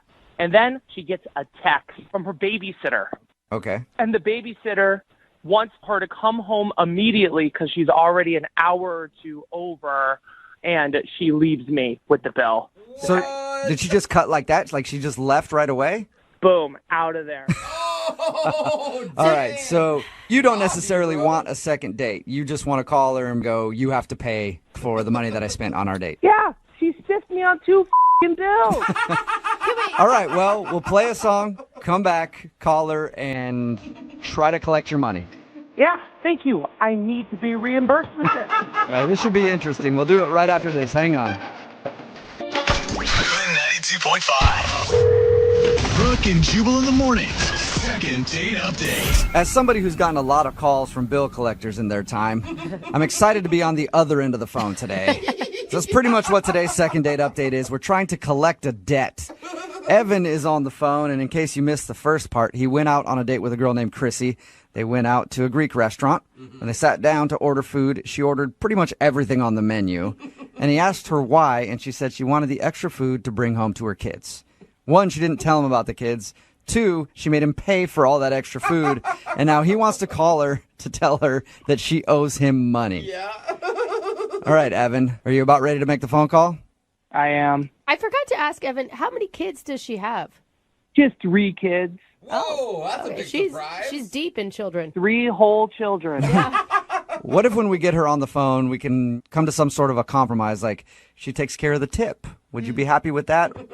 No, she needs to pay for the whole damn meal. All right. Well, I'll dial her phone number right now and get her on the phone then. Let's not waste any more time. Thank you.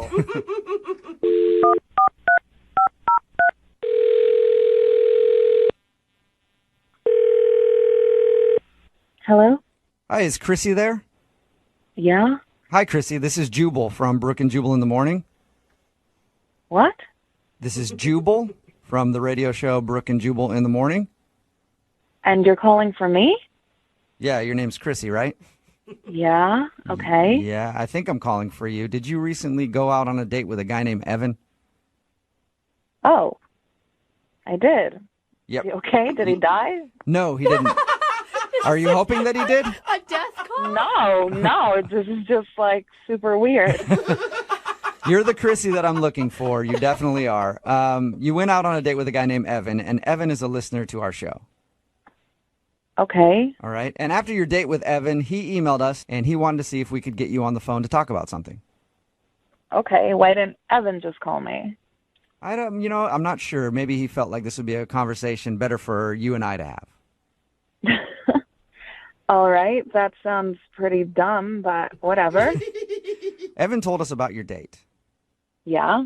And he talked about how you guys went out to a Greek restaurant. Yeah, it was delicious. Yep. He said he really enjoyed it. He thought you were really cool.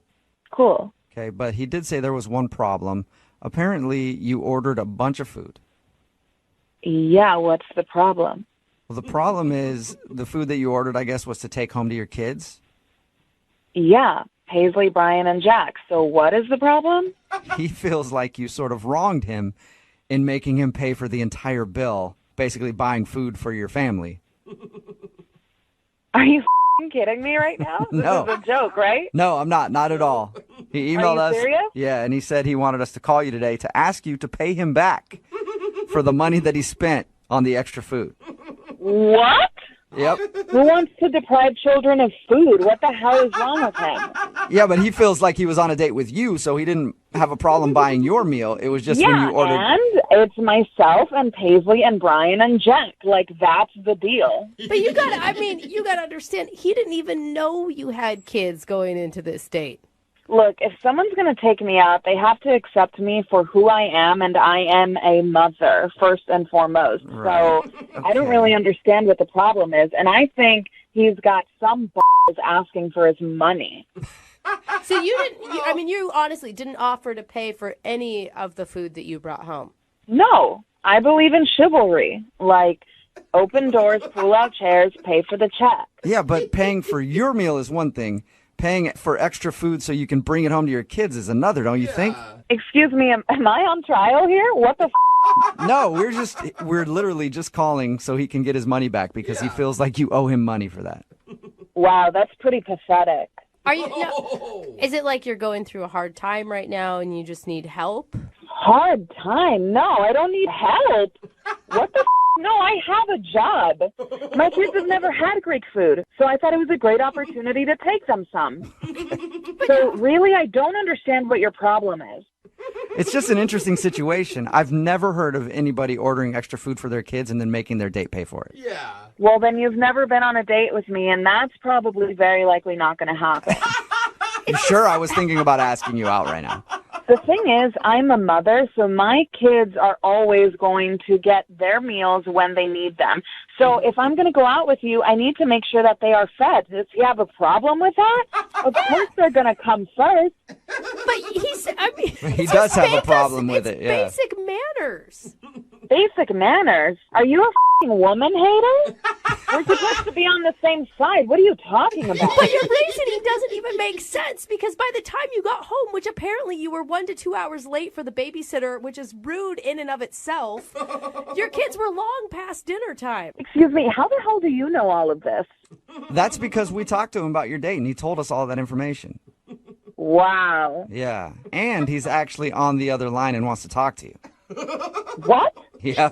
Evan, are you there? Hey.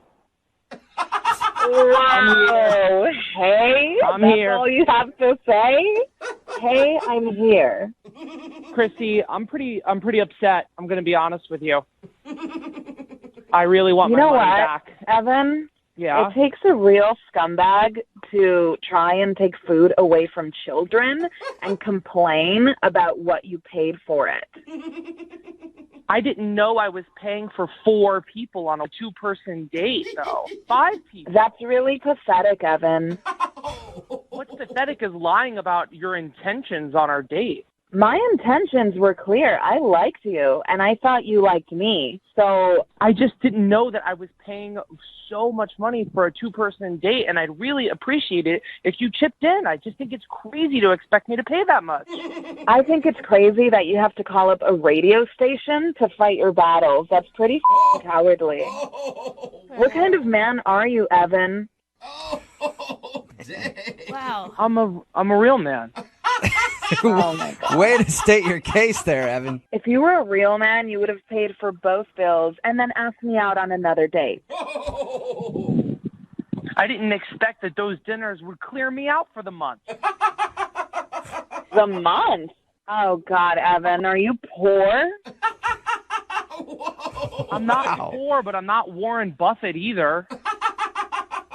Your expectations of me are ridiculous, and any guy who's going to accept that doesn't have their head on straight. And I think that you should pay me back part of that dinner, and I think then we will be even. Oh, Steven. poor baby, getting all defensive.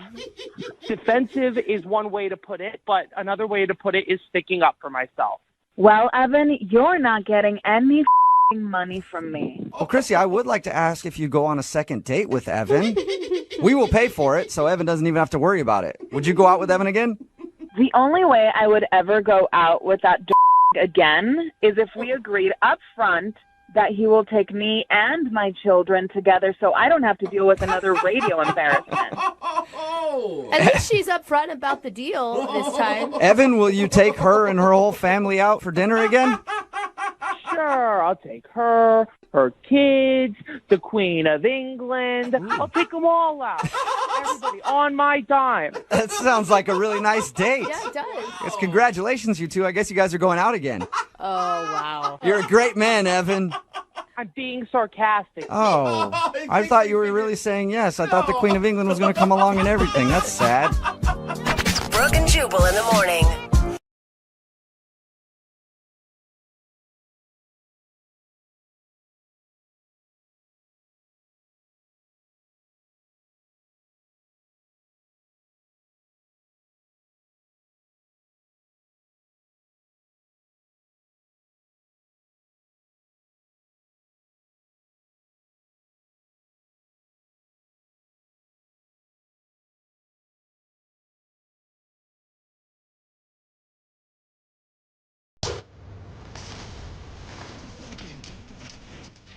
It always sucks when you meet somebody and you hit it off, like texting back and forth. Everything seems cool, and then they just sort of fade away. And you're like, what did I do wrong? Did I meet somebody else? Did I say something weird? And you like check your text over and over again. You're like, oh my God, I put ... when I should have put a comma. Too many smiley You faces. just start thinking about it too much. Like, what did I say? It's even worse when that person actually texts you and says, hey, don't text me anymore. And that's what happened to Jake, who is on the phone with us right now. Jake, what's up? How are you? Hey, how's it going? Good. So the girl that you want us to call today actually said, don't call me anymore. Yeah, she did. That's okay, brutal. And did anything happen leading up to that you can think of, or she just all of a sudden said it? I really don't know. I've gone over everything a million times. She just one day just said, I need you to stop texting me, and that was that. That was the last I heard of her. First of all, why don't you explain who this girl is? Who do you want us to call today? Her name is Isabella. Isabella. She's a friend of a friend. I met her at a party at my place, and she's just amazing. She had great hair, she's like the perfect height. I'm not a really particularly tall guy, but What is the perfect height? I like women who are a little on the short side, like 5 foot, 5'1", something like that. And she was right there. If you're a short dude, most of the time you like somebody who's smaller than you. Me, I personally like women who are taller than me because I think it's funny when they have to bend down to kiss me, but that's just me. So you met her at your house at a party. You hung out that night. Yeah, she came in with a bunch of my friends, and I immediately just made a beeline for her and just, I said hi to my friends, and then and I introduced myself, and we just started talking. And were you somewhat sober, or were you guys pretty sloppy by the end of the evening? I wasn't too drunk. I was a little tipsy, but she was pretty drunk at the end of the night. And by the whole night, you mean the whole night? Oh. Yeah, I mean, she got there around like 10, and then the party started winding down right around 2 or 3 in the morning. Jake, I didn't ask really how long she was there. I was asking if you did her. That's why he Did you guys hook up? I mean, this is not the kind of girl that would happen with. This is the kind of girl I would take home to my mom. Did she stay at your place? She did, actually. She asked if she could crash in my apartment. So I set up my couch, asked her, here's my couch. You can have a blanket, and here's a pillow. And I've asked her if she wanted anything else, but she said she wanted to, if it was possible, to sleep in my room, in my bed with me. Oh. Nice. And you, of course, said yes to that. Well, yeah. and nothing happened between you two? Nothing really. I mean, we just ended up kind of cuddling a little bit, and we kissed a little bit, but that was it. Nothing ever happened. I have nothing but respect for this woman. She's perfect. So she obviously liked you enough to follow up with you after that night. How did your text conversations go? Like before she stopped talking to you? Well, at first they were nice. We just talked about stuff we talked about that night and here and there. And then over time, as we text each other a little bit more after a few days, she just started not texting as much. And then they started feeling a little cold. Mm-hmm. And then she just said, I need you to stop texting me. What was the last thing you had sent to her before she cut you off? All I did was ask her if she wanted to hang out this weekend. Ooh. And that's when she said, "Stop texting me"? Yeah. How much were you texting her? I mean, we were texting each other pretty often. I mean, in the beginning, it was maybe once No, Jake, I didn't ask how much you were texting each other. How much were you texting her? Mm-hmm. A lot, let's just say. I was texting her a lot. All right. Do you think it's too much, or do you think there's anything that you said in any of your text messages? I guarantee you've read over all of them by now if you're wondering why she told you to stop texting her. I didn't say anything offensive. I didn't say anything that could be even remotely controversial. So I don't know. I really don't know. I mean... And there's no interaction you've had outside of texting, like say on Facebook, you don't have anything super offensive up there that she could have disliked? No. I really don't think I do anything wrong. I mean, I listen to you guys all the time. I know what people have done wrong in the past. I'm not the kind of guy that does that stuff. You're not withholding any weird information from us, are you? Because that's usually what happens. Okay. No. You sound like just a generally nice guy. Maybe because I'm thinking about it too much, but maybe that's it. The whole... Because I couldn't... Throughout the night, I just couldn't say no to her. I brought her drinks. I just brought things over to her. I just said pretty much yes to everything. Yes, you can stay at my place. Yes, you can stay in my bed. A little bit of a doormat, you think? Maybe, yeah. Yeah. The next time, offer to get her a drink, go get it for her, and then drink it right in front of her. Or and then go say, on hey, her. it's pretty good. You might want to go get your own. All right, man. We're going to play a song, come back, see if we can get her on the phone and get your second date update, okay? All right. All right, man. Hang on. Moving 92.5. Brooke and Jubal in the mornings. Second date update. Jake, I think I figured out what your problem is. What's that? Well, you're having problems with a girl named Isabella who you want us to call. You were texting with her a bunch, and then she finally just said, hey, don't text me anymore. Now, I was talking to everybody here off the air kind of about the situation and what they think it could be. Everybody in here thinks you're annoying. That's not true. I personally don't feel that way. I think you sound like a nice guy to me, but don't listen I mean, to they him, say Jake. you might be kind of annoying. Maybe you were kind of annoying to her and texting her too much. I think you're a great guy. I don't think you're annoying at all. Thank you. You're welcome. But do you think that's a possibility, though? Do you think that maybe you just texted her too much after you met her and she finally was like, okay, this guy's a little overboard? Right. That is possible. Okay. God, you're a nice guy. If she does end up saying something that's mean, just, don't let it crush you too much, okay, Jake? All right. Prepare. All right, I'm going to dial the phone number right now, see if we can get her on the phone, okay? Okay. All right, here we go.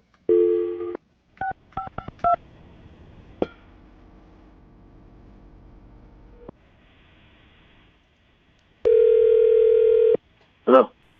Hi, can I speak to Isabella, please? She's not here. Okay. Who am I speaking with? Can I help you? Yeah, this is Jubal from Brooke and Jubal in the Morning. I'm moving 92.5. Who am I speaking with? This is Aaron. So, what do you want to talk to Isabella about? This is Isabella's cell phone, correct? Yeah, she's just not home. Something I can do for you? Yeah. First of all, who are you, Aaron? Who am I? Yeah. I'm Isabella's significant other. You're her boyfriend? Yeah. Nice. How long you guys been together? I don't even know what you're calling about. Why do you want to know? Well, we do a segment on our show, and this is going to kind of be an awkward conversation here, Aaron. We do a segment on our show called the Second Date Update. Uh-huh. And that's where if a listener of ours goes out on a date with somebody and ends up getting blown off, we get an email from them asking if we can call that person and ask why. So somebody sent us an email about Isabella. That doesn't even make sense. How long have you... Yeah, somebody recently met Isabella and has been texting with her and thought that everything was going well. And then Isabella kind of stopped responding to him and told them not to text anymore. And they were hoping to get a second date. Are you we're together.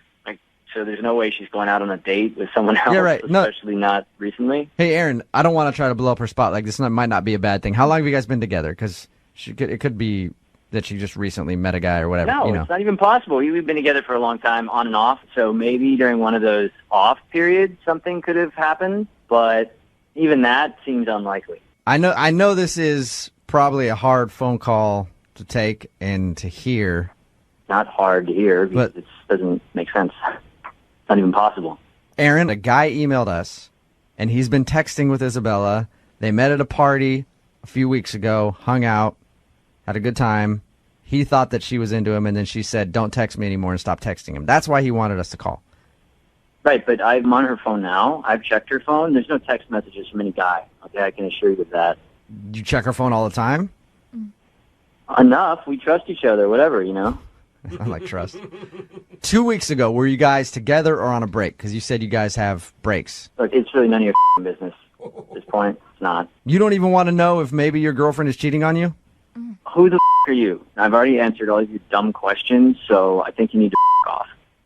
I'm just trying to help you get to the bottom of it because this is the phone number that we got from another dude who said that he met Isabella.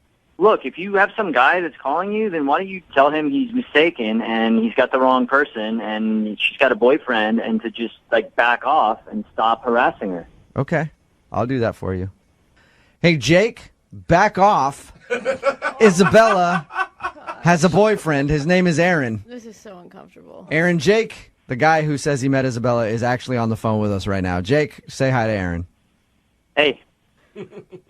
So how long have you guys been dating? You never really answered that question. Who the are you? I'm not even going to answer this. I don't even know who you are. I don't want to know who you are. You sound like a little bit of a dweeb, and I don't think she ever. I met Isabella Here's the deal, dude. Ago.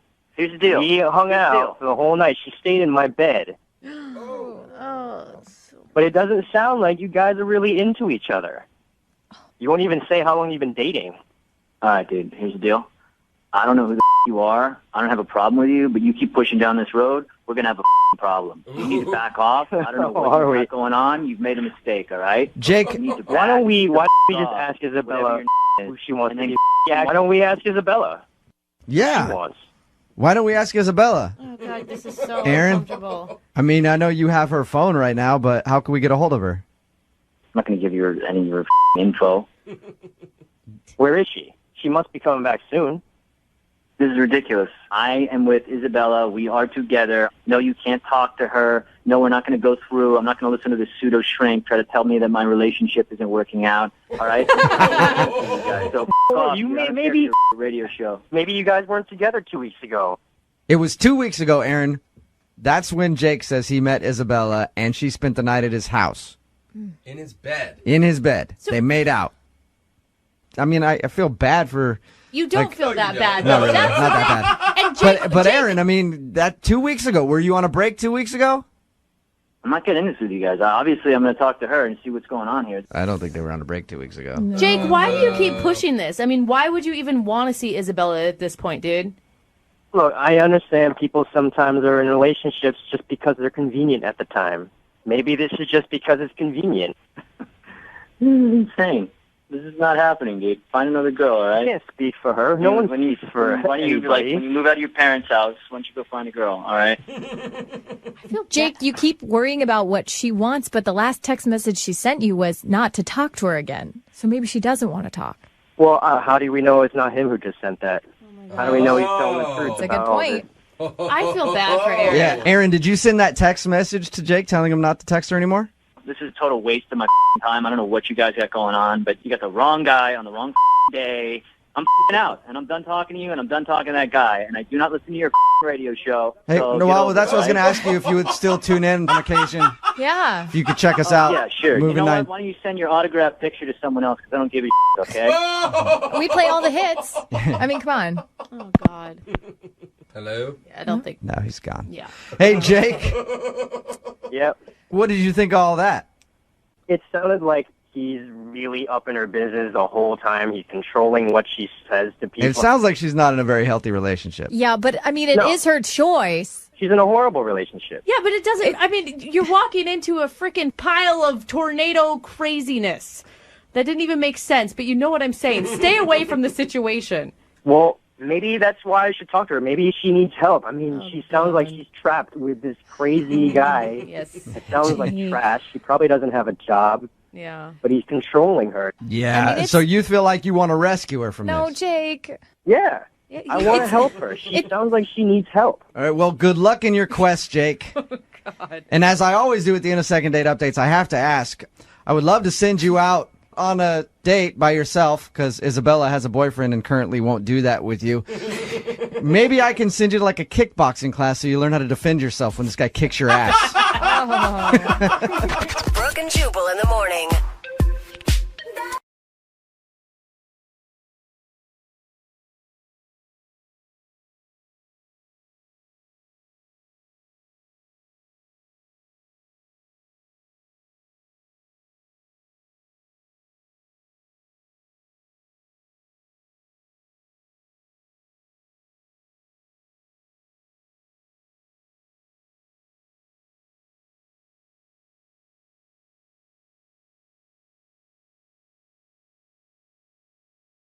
Moving 92.5. Brooke and Jubal's second date update.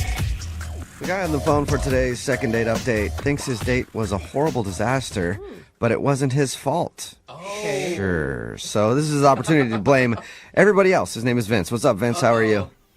Hey, what's going on, man?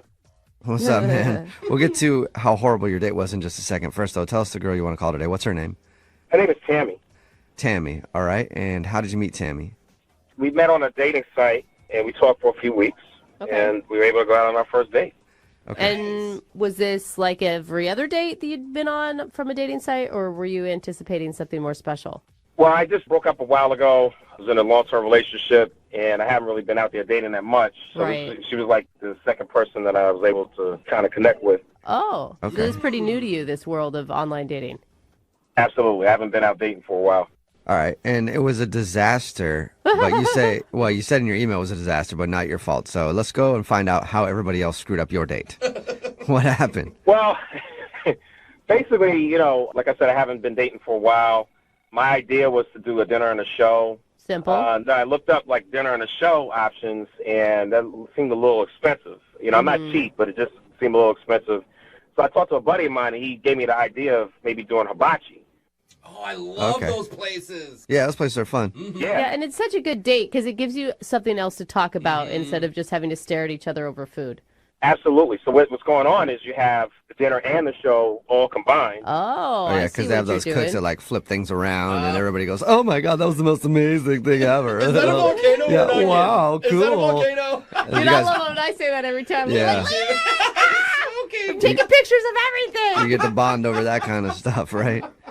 Yeah. So, you know, we get there, and the restaurant experience wasn't that good. Oh. You know, it started off like, you know, the drinks are fine. The whole, you know, the soup, you know, they bring out the soup, they bring out the salad. That was good. And then things went downhill when the chef came out. Really? Why? he was all over my date. He was just staring at her. It was like he was eye banging her. You know what I mean? It was crazy. What? I thought you were like not loving his show that he was putting on. He wasn't flipping to your standards. Nah. It just wasn't really comfortable the way he was, eyeballing her when we're sitting down to eat. So did you try to fight him? No, I didn't try to fight him. I don't recommend that. Those dudes are good with knives. I've seen them. Look, I'm not the type of guy that really tries to start anything, but I really had to make a comment. It's like it's really hot over here. It was just, it was crazy. He just wouldn't stop eyeballing my chick. So wait, hold on though. It's not like he's performing for masses of people. Like, it's easy to make eye contact between you and the chef at one of those places. Yeah, but you don't lock in and stay focused. He missed his pocket with the shrimp. Obviously he's distracted by her looks because he couldn't get the show done. Okay. So he's trying to do his fancy chef flips and all that stuff, but he was just staring at your date the whole time? Yeah, he's staring at her, and then he messed up the flaming onion thing. What? Yeah. It's supposed to be a volcano with fire shooting straight up in the air, and all it was a little bit of steam. Oh, wow. Okay, wait. That's probably the worst part about the whole thing was the dude couldn't get his onion volcano done the right way. That's happened on many a dates. I think people at the table were disappointed, too. Yeah, I bet. Okay, but what was your date thinking? Did she say she was uncomfortable with the way the chef was looking at her? You know what? I mean, it's our first date, and, we haven't hung out, so I think she was just being polite about the whole thing. So, I couldn't really get a good read on it, but I wasn't comfortable, and I didn't like it. Okay. Well, I'm just saying you could come off as a real jealous person if she didn't notice anything and you were outraged the entire time. Come on. How could she not notice it? The whole table noticed it. Okay. Oh, wow. But was the date with her other than that okay? Or I'm not sure. I mean, she's not calling me back. I mean, the bottom line is I was so disappointed, and I didn't leave a tip. Oh, yeah. Wow. It's possible she saw that I didn't leave a tip. Is she thinking I'm cheap? Okay. Yeah, Dude, I think you maybe. took the wrong route. I don't think you should have gotten angry with it. I think you should have made jokes about it and then, made it like an inside joke thing between you two. Then it could have been funny and fun to talk about. Yeah. Did you not hear me? This guy's like eye-banging my date.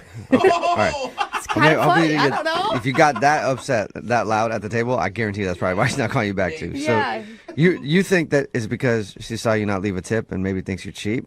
It had to be that. I don't know what else it could be. Okay. Well, it makes sense. How I were have some things ideas. how are things at the end of the date? Was she cool or? You know what? Everything was pretty cool the way the date ended. What I really just need help with, I want to go out on another date with her without a third wheel. I think that hibachi guy messed everything up for me. Okay. And I want some help. I want to go out again. Okay. So have you tried reaching out to her and she's not talking to you at all? Yeah, I'm texting, I'm calling, and no response. Nothing. God, it's just like if a hibachi guy gets you this fired up, I just can't imagine a person actually talking to her and hitting on her or something. If you were there, you would have seen it. You would agree that was totally inappropriate. All right. Okay. Well, we'll play a song and then come back and call her and get your second date update, okay? I appreciate it, man. Thanks. All right, man. Hold on. Moving 92.5. Brooke and Jubal in the mornings. Second date update. If you're just tuning into today's second date update, Vince is on the phone and he wants to call a girl named Tammy. They went out to a hibachi restaurant and he thought the date went horribly because the chef was looking at his date the whole time. So much so that he couldn't even concentrate on his tricks. He screwed up the volcano onion thingy, was flipping shrimp around, couldn't catch it in his pocket, and Vince was outraged. And he thinks the reason that he's not getting a call back is because he didn't leave a tip. So, Vince, we're about to call her, and I hope that at the end of this, whether it goes good or bad, you'll do the right thing and give us the customary 40% tip that you're supposed to give for second date updates. 40. Yeah, it's a 40% tip standard. I don't know if you know that or not, but you should. Yeah, I'll do it. Yeah, so much for that free dinner at the end of this segment, huh? As long as you guys give me another date with her, I'll gladly give you 40%. Well, it's supposed to be either way, but whatever. Okay, fine. I think your biggest uphill battle is going to be trying to convince her that you don't have a jealousy issue. I don't think I do. The guy crossed the line. Mm-hmm. You know, I tried my best to keep my cool, but it is what it is. Mm-hmm. All right. I appreciate if you guys can give me a little help here. Yeah. Okay. For sure. All right. I'm going to dial her phone number right now. Here we go.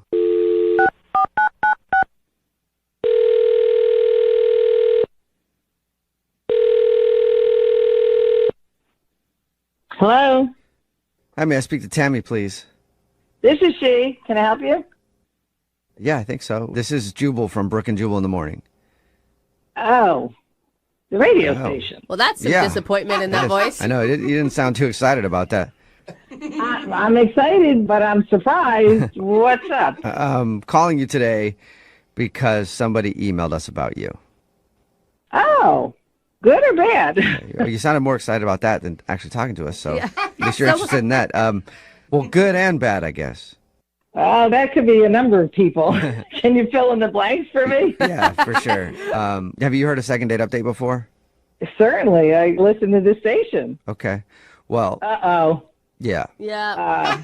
Oh, you're smart, Tammy. Yes. Some people don't even get it when I start mentioning that. I heard the light Yes. bulb go off. Putting it all Second together. date update, where if you go on a date with someone and then end up not calling them after, they can email us to get you on the phone and figure out what happened.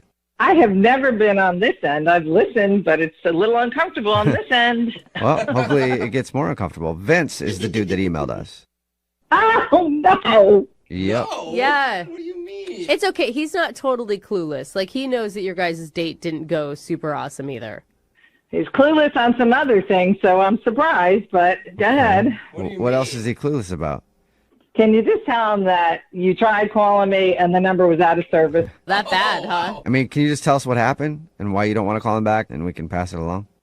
Well, at the start, he was a great guy. And I thought this was going to be a wonderful evening, but it progressively went downhill from there. Okay. Yeah. And why? Anything in particular? We went to a hibachi restaurant, which I thought was a good idea because there's, other things going on and we don't really know each other and we didn't have to make small talk. The food was great, but, they do that little tricks here and there at the hibachi. And my date started heckling the chef. Heckling?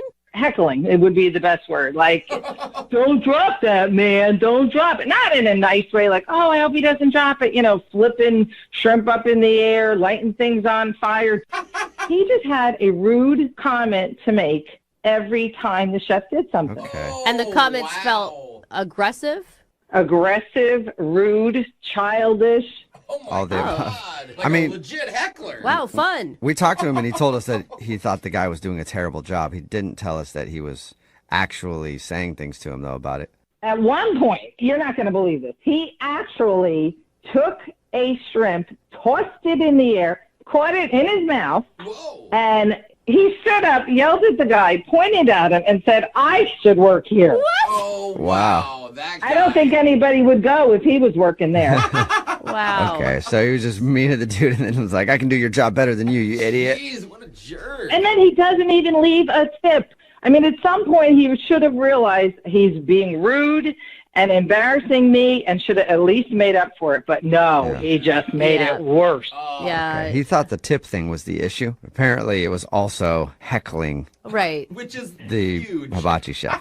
He could have left the biggest tip going. It didn't make up for all the crude remarks that he made at the hibachi chef. Okay. Right. And if he's going to act that way on a first date, I mean, I can't imagine when he gets comfortable in a situation. That's good behavior. He was making a spectacle out of himself. The people around us were pointing fingers. I wanted to crawl under the table. Oh, Wow. my gosh. That's Okay. bad. Maybe he was nervous. It was a first date, but I don't know. I think you could control yourself a little better than that. I was absolutely shocked at what was going on.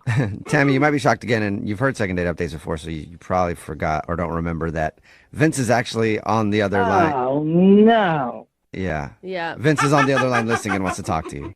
Tammy, you know I was rude because the chef was rude. Vince, do you really think that was a reason for you to be as rude as you were? I've never witnessed anything like that. Date. We were on a date and you were acting like a child. I wasn't babysitting anybody. I was on a date. You're right. Tammy, I could have fought him, but I didn't. I could have Could have fought him. That is not the right That's the thing way to to say save right now, yourself, Vince. for sure. I could have fought him. Sorry, not sorry. The guy was way out of line. He crossed the line. He was rude. He's looking down your shirt. I mean, he's eyeballing you, for Christ's sake. It was crazy. Wait, Tammy, did you feel like the hibachi chef was maybe flirting with you at all? If he were, I didn't notice because I'm a good-looking woman. It happens all the time. I don't take notice of it. And Vince should have been proud, not making a big deal about it. Yeah. You know what? The bottom line is he had one job, and that was to cook and to do tricks. That's two jobs, I think. Yeah. You had one job, to be a date, and you couldn't do that. And by the way, your job is not being a hibachi chef. So throwing shrimp up in the air had no bearing. You know what? You're just not grateful for me defending the honor the way I did. What? You know, a man with class would have taken it as a compliment and made a big deal of the fact that you had me and he didn't. Instead, you just blew everything out of proportion, made it an embarrassment to me and everybody around us. Vince, I thought the whole point with this was like you to try to get a second date, not you to prove like you're more awful than she even thought. I'm standing up for myself. Nobody else around here is doing it. I mean, the bottom line was I'm trying to stand up for her when I should have, and she's not even grateful about it. But, you know, I mean, I still want the second date. Oh. But, I mean, I'm not going to tolerate getting my toe stepped on or having my lady being disrespected. You know, I didn't appreciate it. Okay, and Vince, it sounds like Tammy is also super interested in that date. So, Tammy, would you like to go on a second date with Vince? We'll pay for it. Did you not hear how horrible this whole experience was? I did. Were you I did, but the question still stands. Would you like to go out with him? Look, Tammy, you got to reconsider. Why don't you just come to my house and I'll cook you anything better that a hibachi chef could have possibly even thought about cooking? I mean, I can make you a nice ribeye, rice, corn, asparagus, and then I can show you some tricks in the bedroom that you can't even imagine. Oh, wow. Yeah, you think he was impressive with that shrimp on the date? Yeah. See what he can do in the bedroom, Tammy. God. How could any woman resist that offer, Tammy? Come on, Tammy. Oh, I'm just dying to jump in bed with you, really. After that first spectacular date, that's exactly what I want to do. I've been looking forward since I left the restaurant. It sounds like Looking forward to. So you're saying yes now, Tammy, or am I not picking up on some sarcasm? I can't tell. Pure sarcasm. Oh. Yeah. Damn. Vince, you need to calm down a little bit out there in the dating world. This is not going the way I wanted it to. Hey, look, is it possible I can get a date with somebody else if she's not going to go through with it? What? Just anyone? Sure. Text in 78592. You want to date with Vince? He's got anger issues and doesn't like hibachi chefs that can't do their job correctly. Text it in. Brooke and Jubal.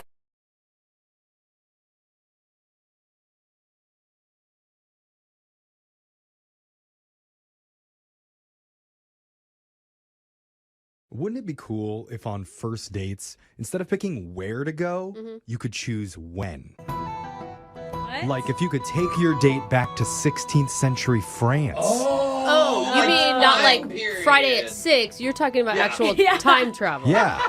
Go back to France in the 16th century, watch an archery competition together, Or sip maybe- some mead by a raging fire while they burn a witch at the stake. Oh, I was going to go with the beheading. So, you know, lot to choose from Oh, during yeah. that area. My goodness. It's the romantic period, Uh-huh. as I hear.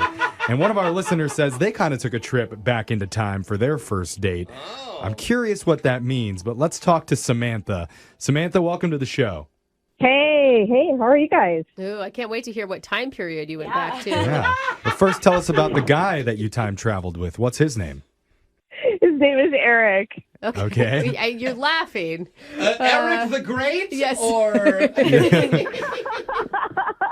Wow. Still laughing. I don't know. He might be Eric the Surf. The surf, Surf, like like you know, serfdom. servant back in the. Did not know they used okay. that. I didn't know that either. SERF, Yeah. anyone? It's on a fiefdom. Okay. Okay. What? Right. You Yeah. guys are so smart. Why do you know this? Brooke and Jeffrey, They're that's why you older. guys are the They're leads. older husbands. Yeah, that's true. We're around for that.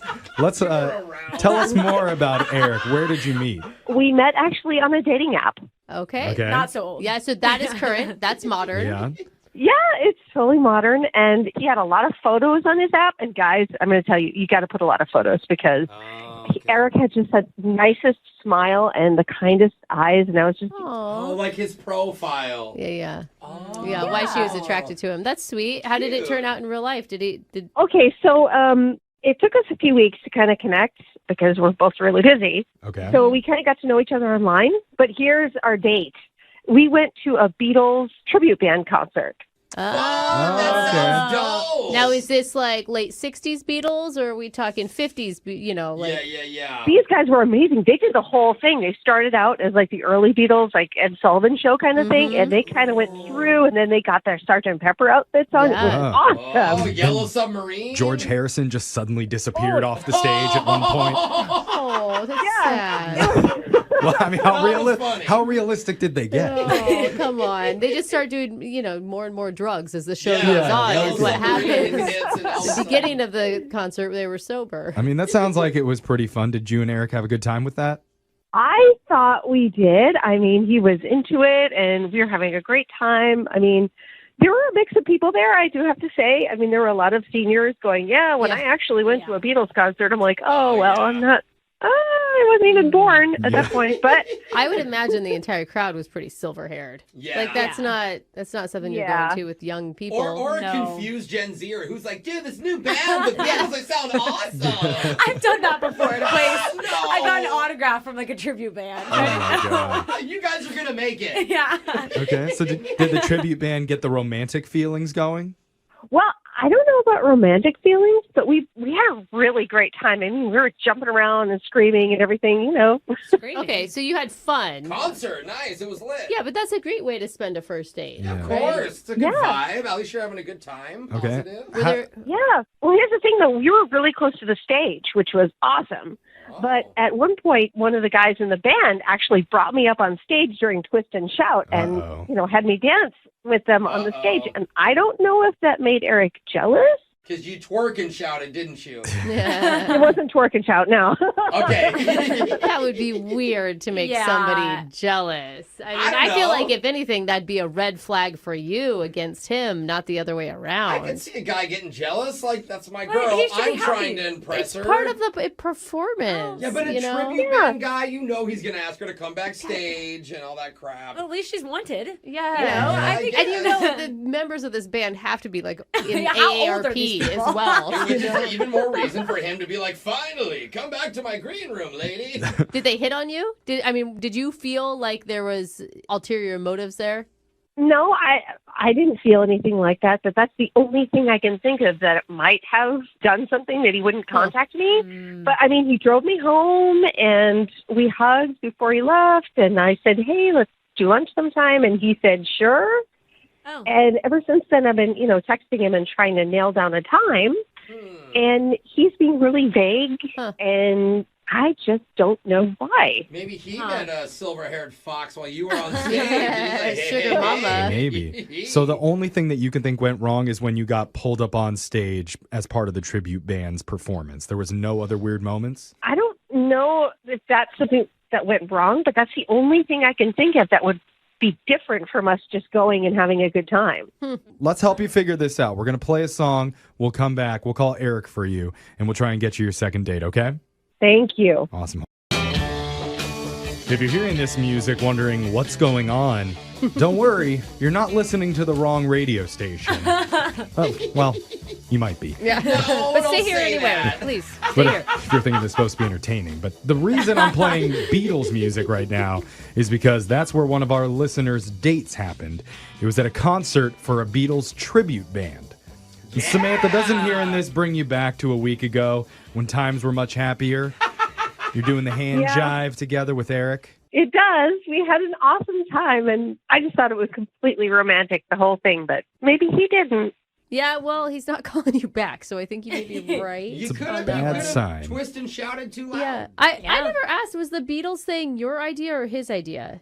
It was my idea. I actually have been a Beatles fan my whole life. Yeah. Oh, I thought it was his idea. Yeah. Interesting. No, it was my idea.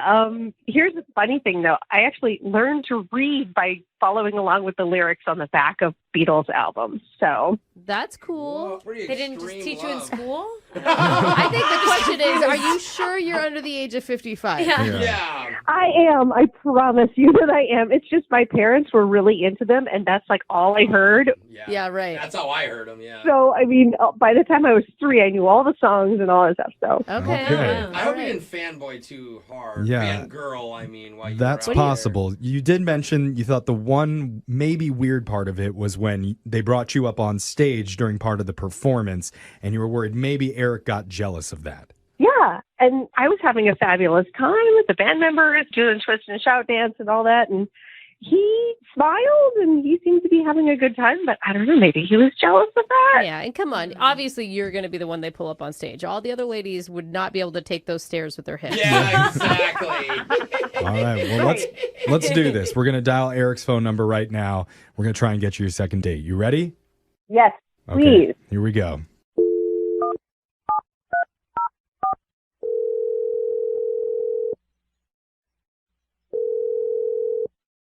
Hello? Hi, is this Eric? Yeah, who's calling? Hey, Eric. My name's Jeff from the radio show Brooke and Jeffrey in the Morning. How you doing? I'm okay. How are you guys? Oh, no one ever asks us that. That is so nice. I know. So nice to meet. I'm well. I'm pretty depressed. Okay, well, terrible answers. That's no wonder another anyone segment. asks us. Eric, we're doing a segment on our show called A Second Date. Are you familiar with that at all? Not really.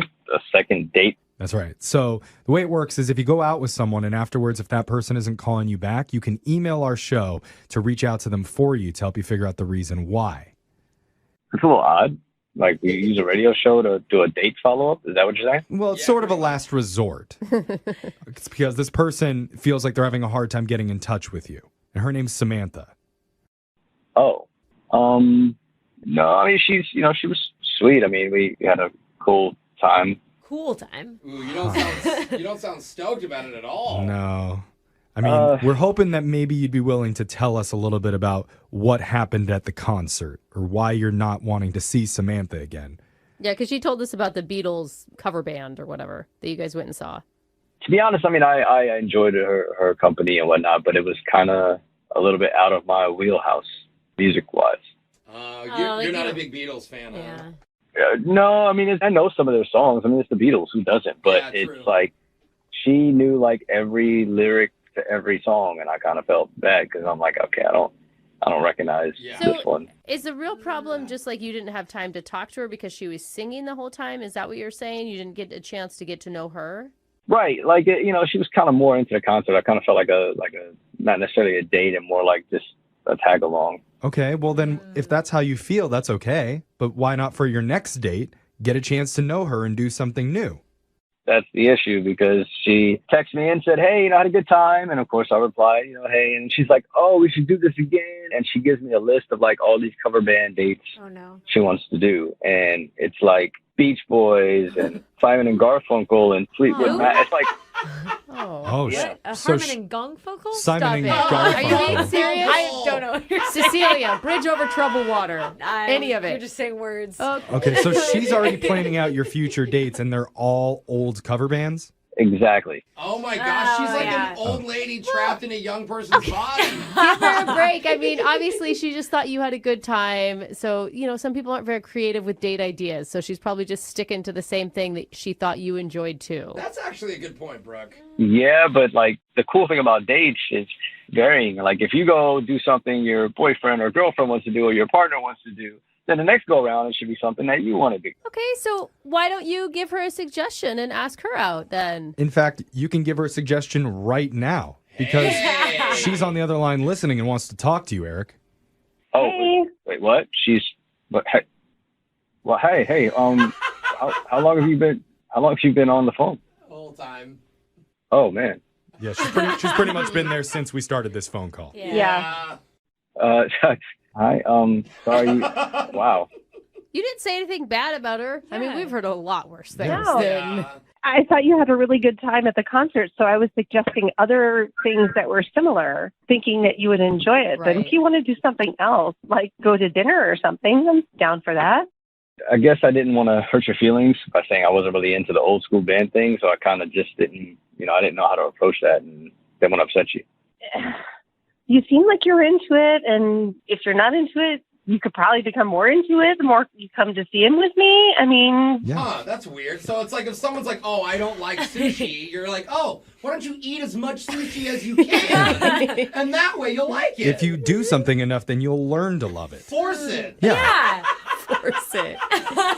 It does kind of sound like it's coming off that way. And I don't know if you mean it that way. I mean, I already told you guys, I was so into Beatles from like birth that it's how I learned to read. I mean, if my parents hadn't introduced it to me and like played it all the time, I wouldn't be into it either. Yeah, Eric, if the Beatles can teach Samantha how to read, maybe they can teach you how to love. Oh, Jeff, love that. Sounds like a song lyric. And sorry, I should have said the tribute band to the Beatles can teach you how to love. I've already heard like 2.5 hours of straight Beatles music. I think I already know how to love at this point. Love me do, Eric.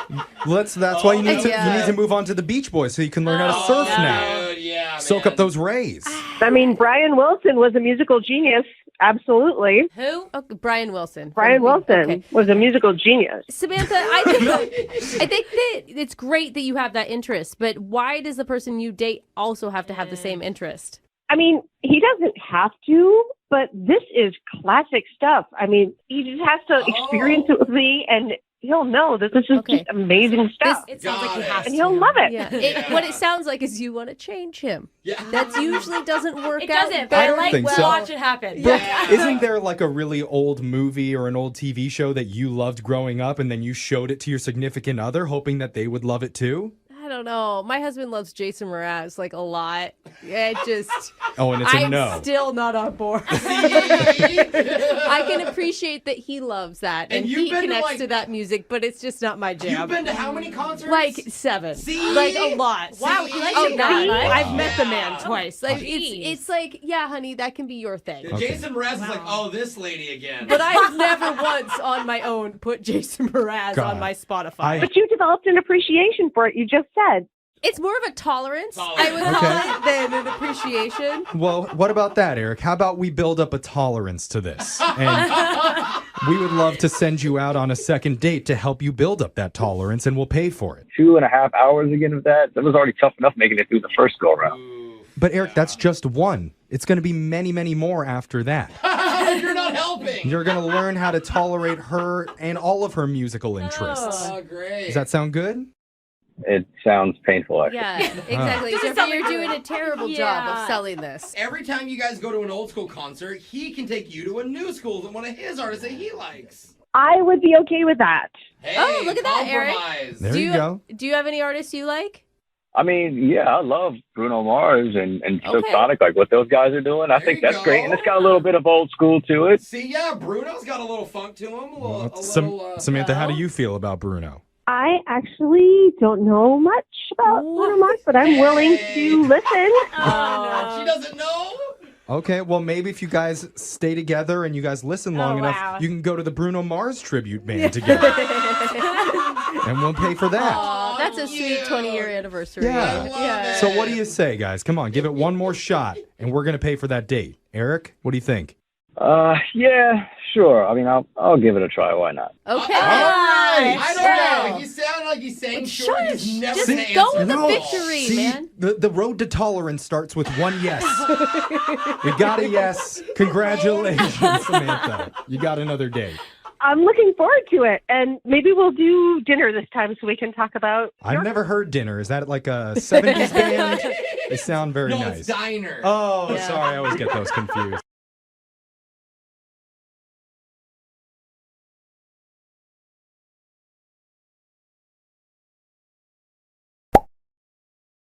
Hello.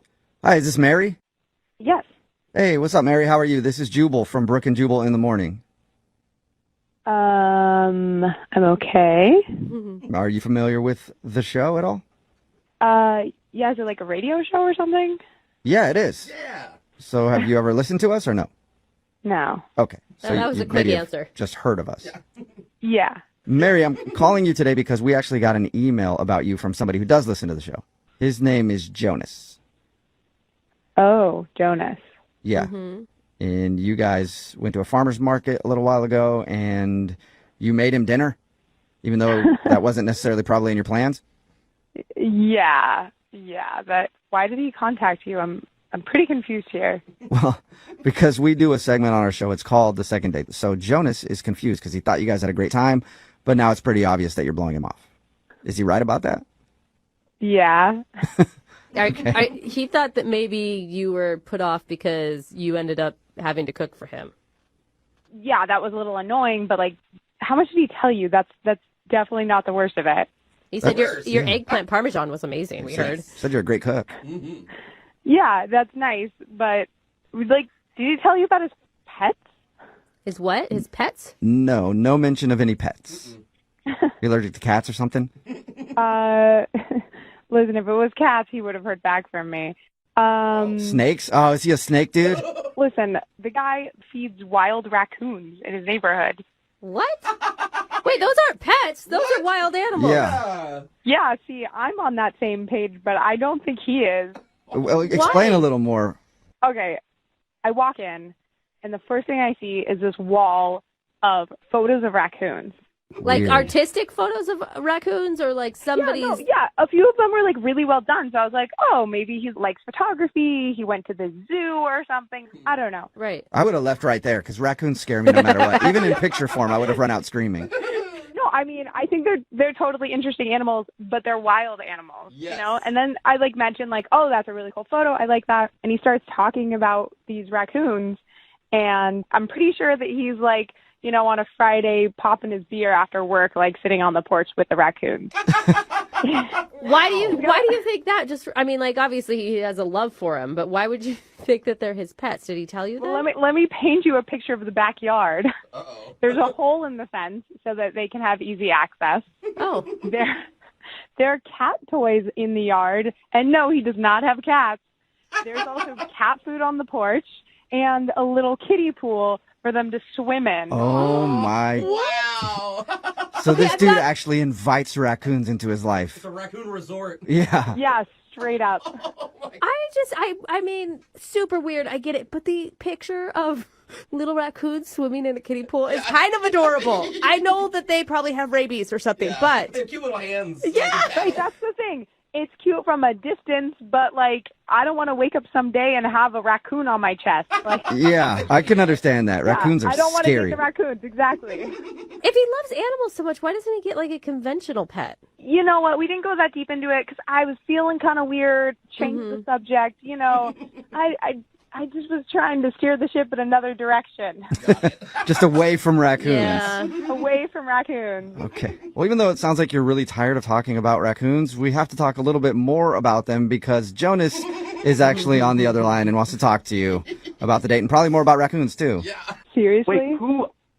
I don't understand who hates raccoons. Like, they're the most adorable animals around. How could you hate them? Wait, hold on. You're on. Did you just hear everything that I just said?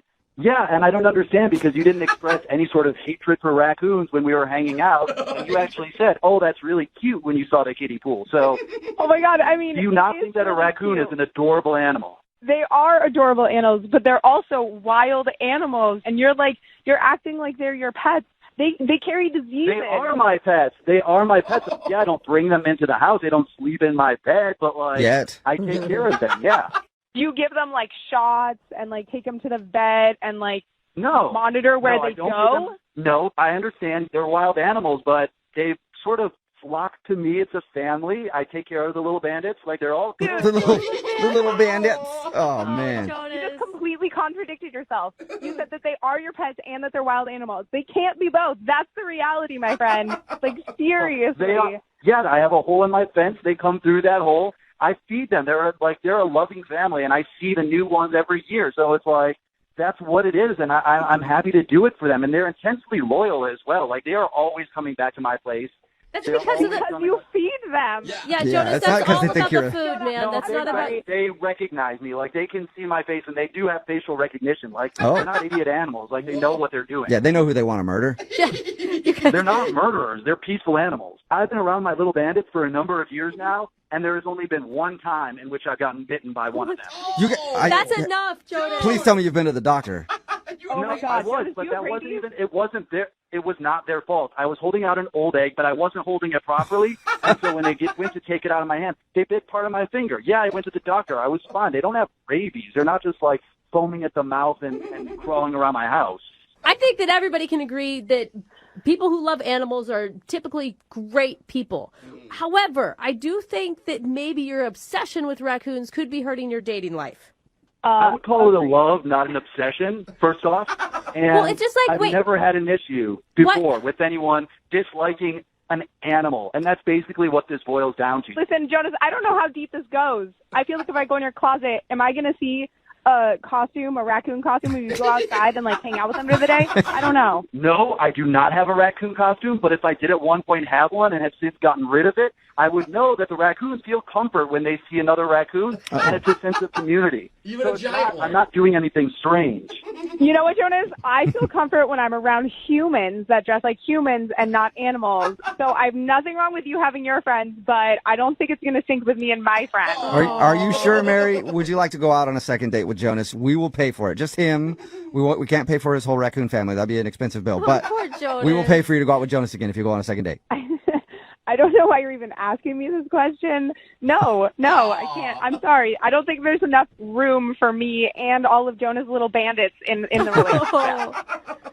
Mary, I hear what you're saying, but I'm going to give you another option before you give me a final no. Here it is. You and I go back to the farmer's market. We get a meal. I will certainly do my research beforehand so I can help you prepare it. And then afterwards, we can go outside. I can introduce you. You can get to know them. Before you make a decision as to whether or not you want to be friends with them, I think you should know them. Second date, he already wants to introduce you to the family. Oh, Mary, no. are you sure? Mary, I think that's a good proposition. I mean, what if the craziest thing happens and it's not as strange as we all think it is? Or one of them could jump up and scratch my face off. I think the likelihood is low. Mary, that's not going to happen. Again, they've only bitten me once. And that was because of a bad egg, Mary. There you go. You know what, Jonas? I just don't think so, but thanks so much for the offer. Well, Mary, thank you for your time. And Jonas, I'm Jonas. sorry. It doesn't sound like you're getting another date. Hey, I don't want to date anyone who can't appreciate this friendship, so here we are. Okay, well, text in at 78592. Do you want to hang out with Jonas and his raccoons? Oh, the bandits. We'll see if we can find you somebody. I'm sure there's somebody out there for you, Yeah, Jonas. there probably is, and I don't want to meet him. 92.5. Second date update. Look, I'll admit, we're not the most wholesome show in morning radio. Okay? Between Jose's drunk movie reviews, Brooke's rampant infidelity, and my extremely low-cut V-necks. Oh, yeah. I mean, I see nipple a lot. Well, it's pretty much suspenders, bro. I mean, we're deviants. Yes. What can I say? But maybe the one redeeming thing about us is we all love Disney. That's true. Of course. Seriously. For real. Like Who doesn't? the songs, the bright colors, Yep. the devilishly handsome princes. That's not why I Me like and you, them. Jeffrey. Let's What's do this. not to love? And I know we're not alone. In fact, one of our listeners is a huge Disney fan too. His name's Kenny, and apparently Disney is what helped Kenny find a romantic connection. Oh, wow. Look at That's that. awesome. But he needs a little bit of help. That's why he emailed into us. He's on the phone right now. Hey, Kenny. Hi, guys. How are you? Yeah, well, you do sound like a Disney fan. You're so happy, Kenny. I do. I love Disney, but I gotta be honest, I like you guys too. I mean, you're not so bad. Welcome to the show. Welcome to the second happiest place on earth. Are you trying to find your happily ever after, Kenny? Yeah, if you could help me out, that would be so awesome. I know a place that does that for very, very cheap, if you want to know. We'll see how this goes today. Okay, let's just focus on the woman that you want to call today. What's her name? All right. Her name is Steph. Steph? Yeah, Steph. And you know, you did mention that I'm into Disney, as I told you in my email. I met her on a Disney fan site, of all places. Oh, you're that into Disney. Oh. I feel like you Yeah, can't yeah. call yourself a fan of anything anymore unless it's like you live that life. Unless you're on the site. Yeah. No, you know, it's not like it's a Disney dating, you know, it's a fan site, you know, and everybody's kind of nice. But occasionally there's like trolls that get on our site and they start posting like rude comments, you know. Well, you know what? Every Disney movie has a villain. And those 8-year-olds right. can be really vicious sometimes, so I understand. Well, what happened? So this guy makes a post and he says that people without kids should be banned from going to the parks. You know. Oh, that's ridiculous. It's for all ages. Exactly. And that's what I said. You know, I clapped back and I just said, look, you know, Disney is for everyone. You know, I don't have kids. And I go to the parks all the time. I even posted, I said, look, going to the parks without children is amazing. Oh, I bet. I never thought of that. You tell him. Yeah. I mean, you don't have to do that stupid teacup ride ever. No. You move through the park so much faster. You don't have to bend a bunch bunch of money on souvenirs and extra food and stuff. You don't have to carry a lot. Well, and getting on rides must be awesome because normally when I'm with my family, it's like, oh, you need how many? 5? Okay, wait for the next one. I know. You can just hop on, I know, exactly. And sometimes you even get to cut up front. But, I see these parents, and I got no problem with people with their children, but they're pushing a stroller and they're carrying all their stuff for their child, Okay. I feel like we're kind of derailing. Like, we understand how adamant you are. Where do you meet this woman? Where does she come in? Sure. So I commented, I'm defending going to Disney, and she actually saw that and messaged me, and she was like, hey, way to put this guy in his place. She actually called me a Disney prince. Oh, wow. She's on brand. I know, and so I thought that was kind of cute. And so, we had a little side conversation, and eventually we exchanged our Instagrams, and we started messaging back and forth. Okay. And after messaging so often, I decided to ask her out. Did you take her to Disneyland? Not yet. I don't have that kind of budget. Oh, okay. So I thought it'd be kind of cute. There's a mall nearby that I know has a Disney store. So I thought it'd be cute if we met up at the mall and went to the Disney store, browse around. Did she like that idea? She did, and she picked up this stuffed Lilo doll, from that movie Lilo and Stitch. And she said, "Oh, I love that movie." And, I always wanted one of these. So I thought it'd be kind of cool. I bought it for her there. She was really happy about that. And it's always cute because, if the relationship works out, you have a memento from your first date. That's right. And if it doesn't work out, you have something to destroy to help you get over it. That's good, Jeffrey. It was just a sweet, sweet moment. At the end of the night, I took her to her car and said goodnight. I went in to kiss her goodnight. I thought we had a good time. And she kind of backed away from the kiss, but she gave me a big, solid hug. And then he said, would you like to hang out again? And she said, yeah. This was about a week and a half ago or so. And I haven't heard from her, All right, Prince Charming. You just hold on a second. We're going to play a song. We'll come back. We'll call Princess Steph for you. Oh, I like her. And we'll see if we can get that glass slipper to fit, okay? Awesome. Thank you. I meant that in a totally platonic way, okay? Felt like I promise. or something. No, just a date. We'll find out. Hold on. If you're just tuning in for the second date update, we're talking to Kenny, who's a big Disney fan. Yes. Very big. And he took out Steph, who's a fellow Disney lover, on a romantic Disney date. They went to the Disney store at the mall where he bought her a Lilo doll. He even got a hug towards the end of the night. But, it's funny, Kenny, I rarely do this. I was looking back at your email, though, and there's something you wrote there that you didn't bring up in the first part. Uh-oh. And you mentioned in the email that you sang this song that's playing right now to each other at some point during the date. Is that true? So cute. Really? Yeah, it was a little embarrassing, but sometimes just break out in song. We love these songs so much, and we were at dinner, and when they brought the dessert, I just started singing "Spoonful of Sugar" from Mary Poppins. Will you sing it for us? Just a spoonful of sugar helps the medicine go down. Yeah.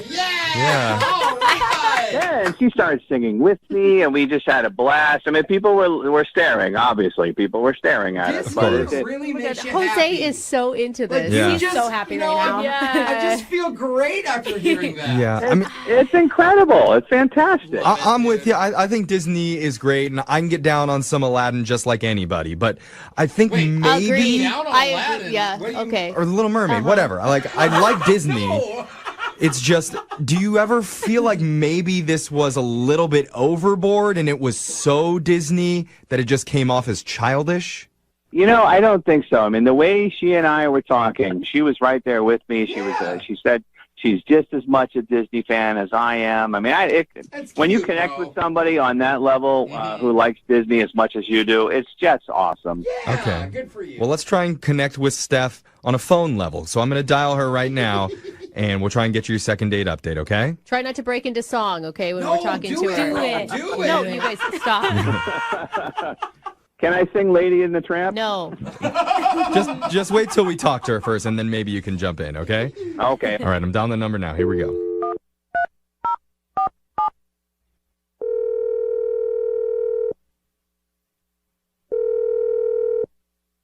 Hello. Hi, is this Steph? Yeah. Who's calling?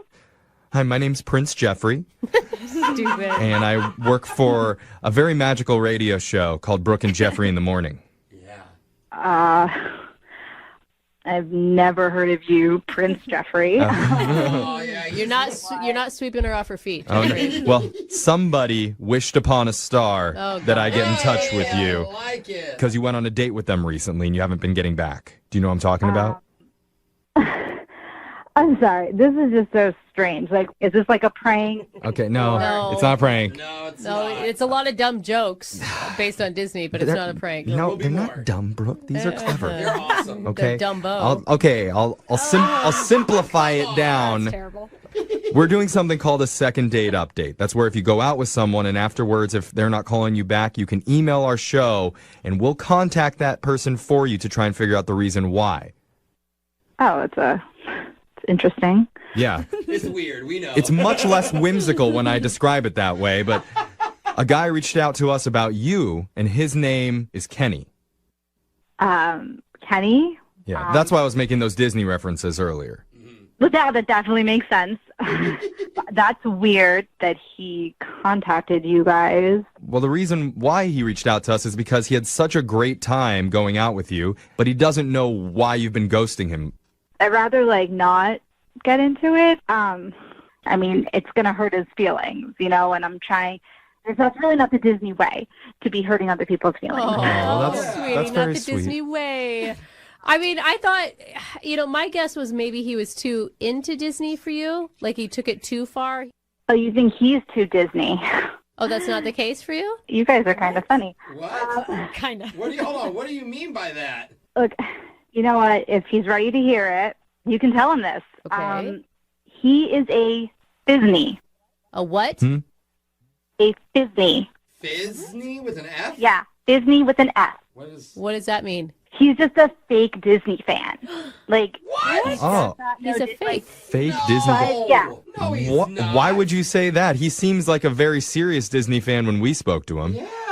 Yeah, maybe on the surface, he puts up a good front. After meeting him the first time, you can kind of get that sense. You don't know him. You had one conversation with him, I'm assuming. He's on a Disney fan website. He took you to the Disney store for a date. He sang a song from Mary Poppins. My God. Which at a is restaurant. old school Disney. That doesn't make a Disney fan. What makes a Disney fan then? I am very confused. I'm looking for someone who 100% knows the ins and outs of everything Disney and doesn't try to skate away on a few songs and take me to the Disney store. That's not what a hardcore, honest to God Disney fan is. Oh, wow. But what happened to make you think that he wasn't a diehard?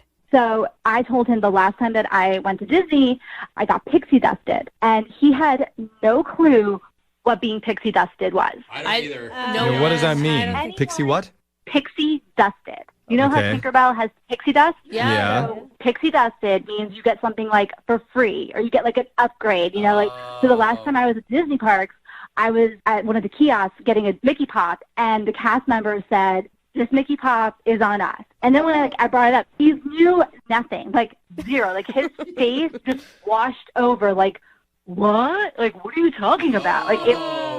Our faces. I don't mean to laugh, but that seems so absurd. It seems pretty intense. Yeah, that he didn't know what pixie dusted means. That's just one thing. You don't even understand, okay? He also was trying to convince me that the Avengers are Disney characters. The Avengers are not honest to God. Aren't they owned by Disney now? Yeah. Yeah. Acquired. They were acquired by Disney. Okay. You can't put the Avengers on the same pedestal as Mickey and Minnie and Donald. I just think you're missing out on maybe a good relationship because something that, I don't know, seems so trivial to me. Honestly, I think the only reason he really wanted to go out with me is because he sees, I can dress up as Snow White, and he thinks I look really hot dressed up as Snow White. Well, I don't know. I don't know. There's a lot of accusations being thrown around right now, and I think it's only fair to ask Kenny about them directly because I need to tell you he's been on the other line listening the whole time and wants to speak with you. Are you serious? Yeah. It's a small world after all, isn't Kenny? There it is. I cannot believe that it was because I didn't know about pixie dusting. That's why you've blown me off. Kenny, it's not just Pixie Dust, dude. It's the Avengers. It's the fact that you didn't realize that there were different castles at different Disney parks. Like, Wait, hold on. What does that mean? I thought they were all the same castle. Me too. which they are not, first of all.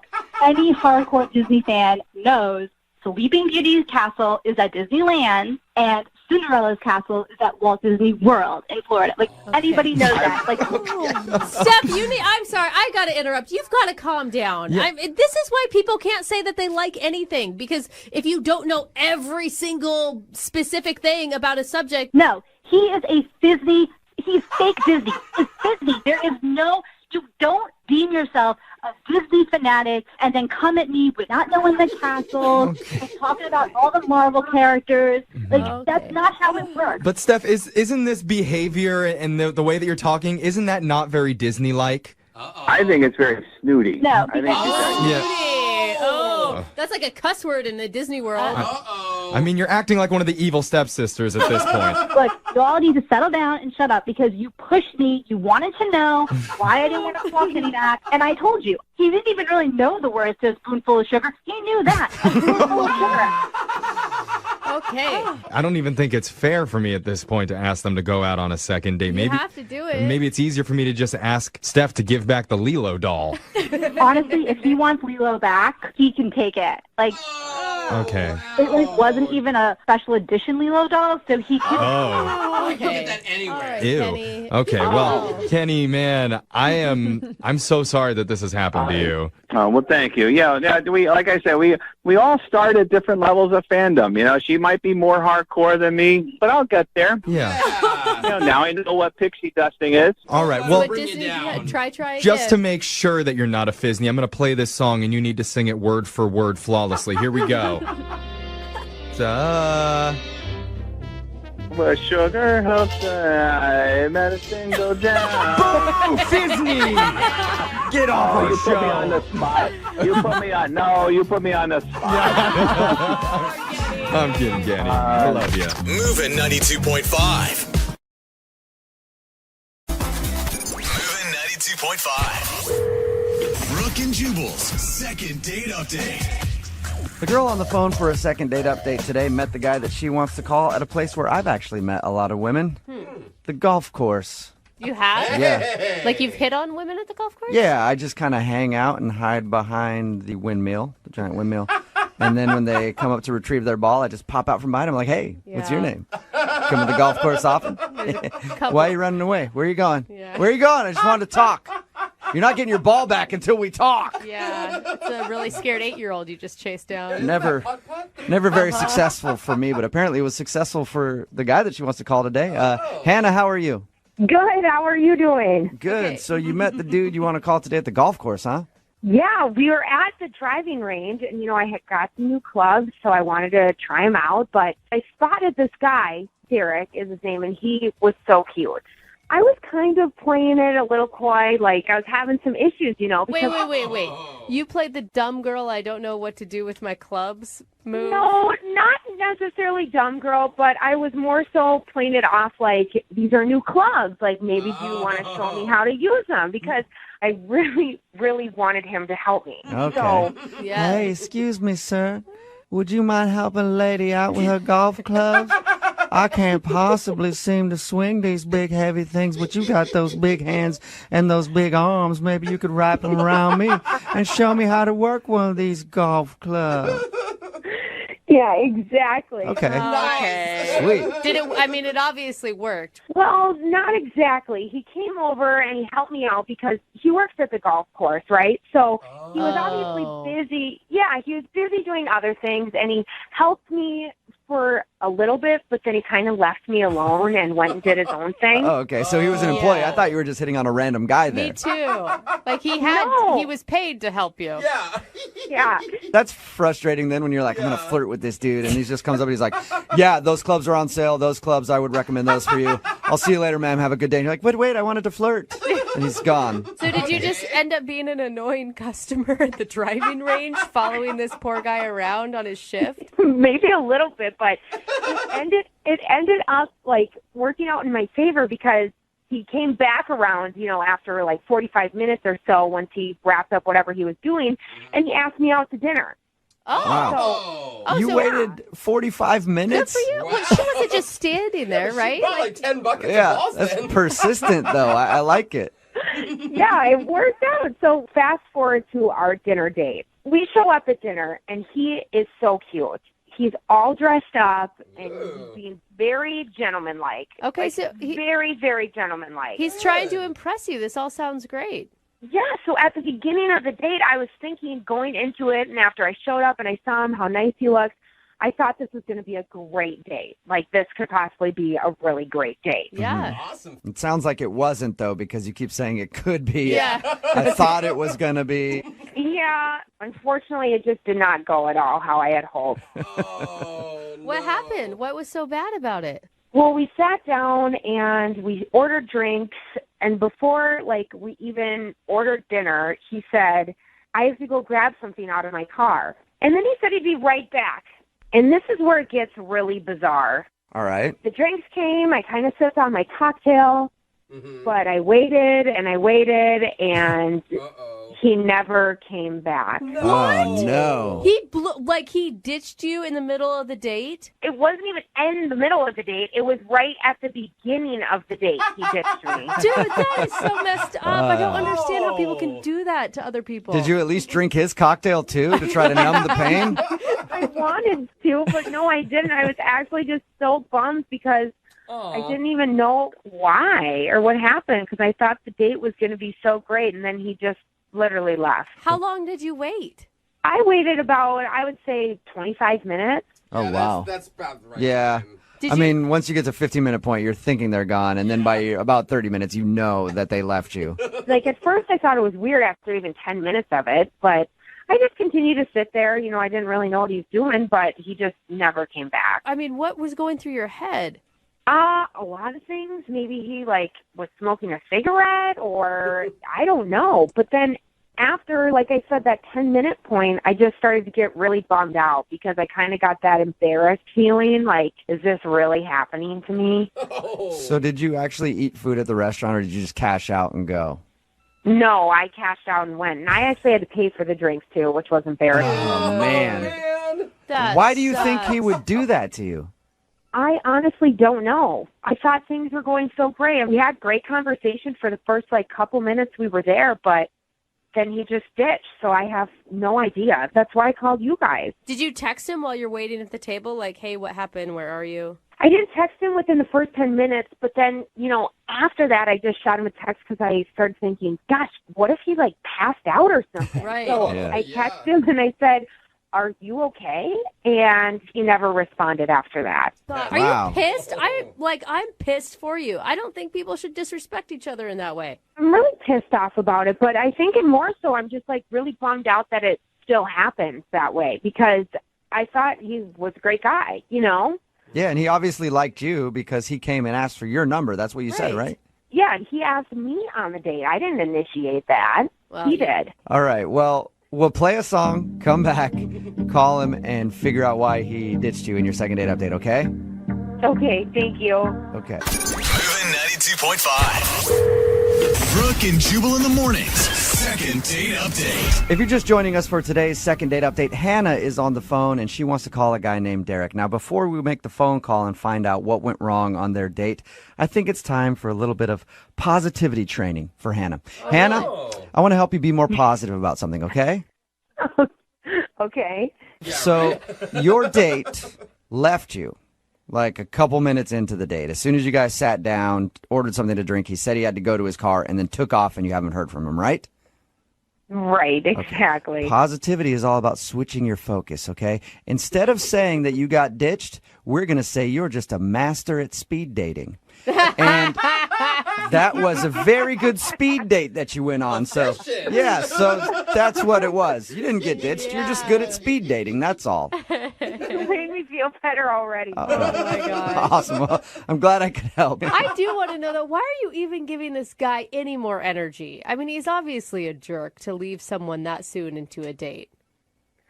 I really just want to know what happened. like why he left, what his reason is. Not that I want to give him another chance. I just want to know why the hell he walked out on me. If he has a really good explanation, will you give him a second chance, or is it just strictly that you want to find out now? Right now I'm leaning more towards no, because he could have reached out to me this past week, texted me if something serious happened. So it's going to have to be a really, really good excuse for me to give him another chance. Maybe he was kidnapped and we're actually going to talk to the people holding him hostage right now. That would be something. Yeah. Not even that would be a good excuse. That'd be something. All right. I'm going to dial his phone number right now. Here we go. Thank you.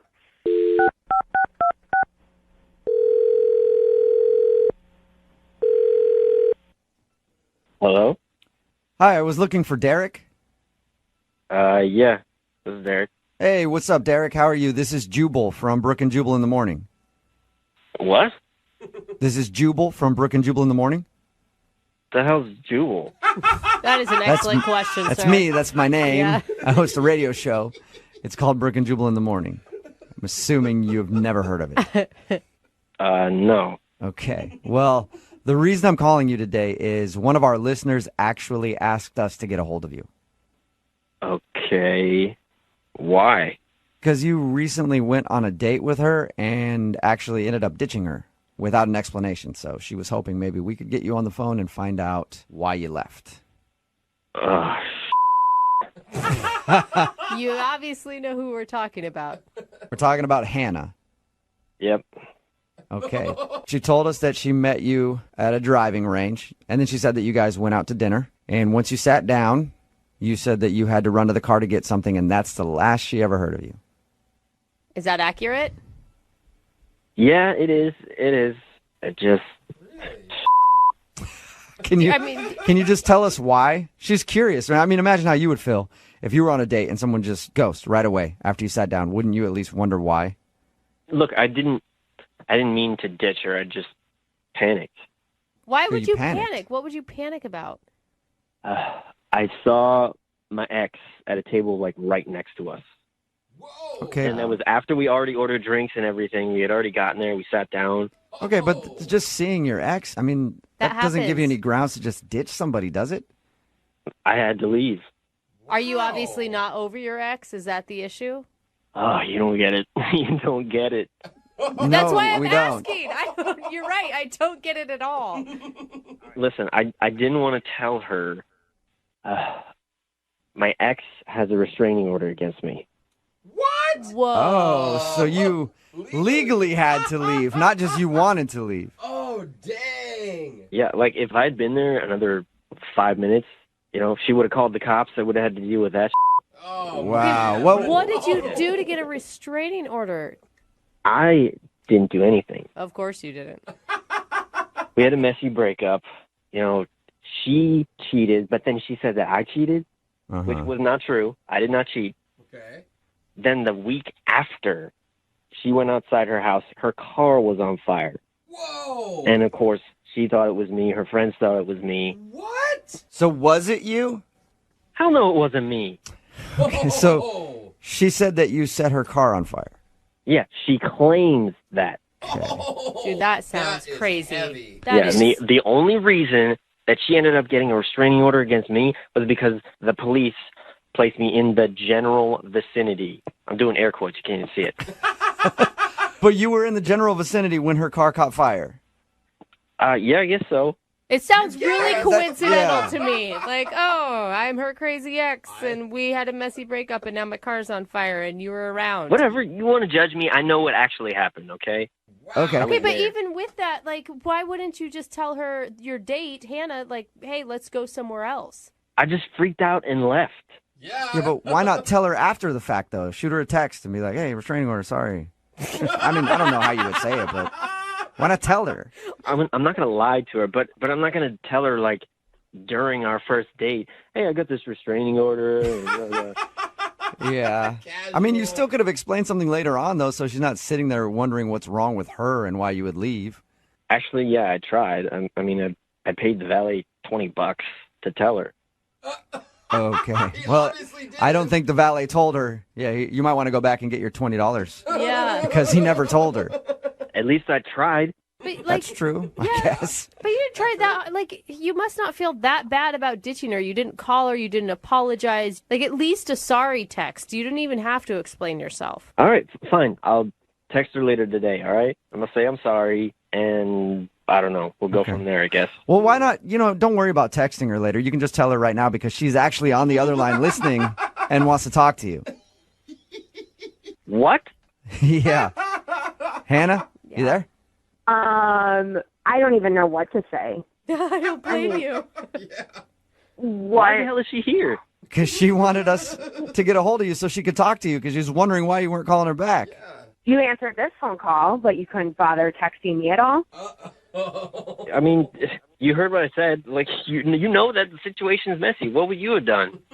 I would have at least taken you with me when we went out of the restaurant, not just completely ditch me and then leave me with no explanation whatsoever for a week. I mean, don't you think that's kind of a jerk thing to do? It's not my fault that there's a restraining order against me. You heard that? Says everyone with a restraining order. I don't really know if it is your fault. I mean, you were in the area where the car was on fire, so. Were you there? No, you weren't there. You don't know. I don't know for sure because, I mean, you're the one that walked out on our date, so that doesn't make you a really truthful guy as is. Look, you're thinking about this all wrong. Look, from my perspective, I didn't ditch you. I ditched my ex. How romantic. Okay, well, you still didn't explain anything to the girl you're on a date with. And you didn't take me with you. You just ditched the both of us, technically. But Hannah, I mean, be honest. Like, if he would have told you, hey, my ex is sitting there, I have a restraining order, let's go to another bar, you're not going to say okay to that. Yeah, I mean, you're right in that sense, but at the same time, being truthful about it up front, I would have appreciated more than just being completely blown off and looked like an idiot at the restaurant by myself. That was a high-pressure situation. And I think that I handled it better than most guys. Yeah, you're right. Just running away from everything. That's how I handle problems, too, man. Don't worry about it. I'm just shocked. I really would have appreciated a text or a phone call afterwards. But Hannah, it's a legit excuse for leaving. You got to give him that. And for the first couple minutes, we had a great time. We ordered drinks and everything. It was awesome. Yeah, if you forget about the ex-girlfriend and the arson stuff, the date was awesome. Hey, Derek, would you like to go out with Hannah again on a second date? We'll pay for it. Now that she knows, like, everything about me, and, if she's still willing to go on a date, then, yeah, I would. All right, what do you think, Hannah? A guy that has a restraining order out for arson and ditched me on a date and then never texted me or called me back, I'm going to have to say no. Yeah, shocking. It's so weird. You have no idea what you're missing out on. I bet. She does. I think she does know what she's missing out on. Derek, thank you for being honest with us. Sorry about your situation. Whatever. Okay, he's gone. Yeah. Hannah. Wow. So the restraining order for arson wasn't a good enough excuse to woo you back into another date, huh? Definitely not. Okay. Well, I want to let you know I do have a friend who was arrested for grand larceny. If you're interested, I can hook it up. Oh, that sounds even more exciting. Yes, I will do it. Fantastic. Brooke and Jubal in the morning. So weird that a guy could ditch a girl on a first date and then tell her that the reason he ditched her was because his ex-girlfriend was there and she has a restraining order because somehow her car got lit on fire after they broke up and she wouldn't go out with him again. That's so strange. I thought for sure that was a love connection.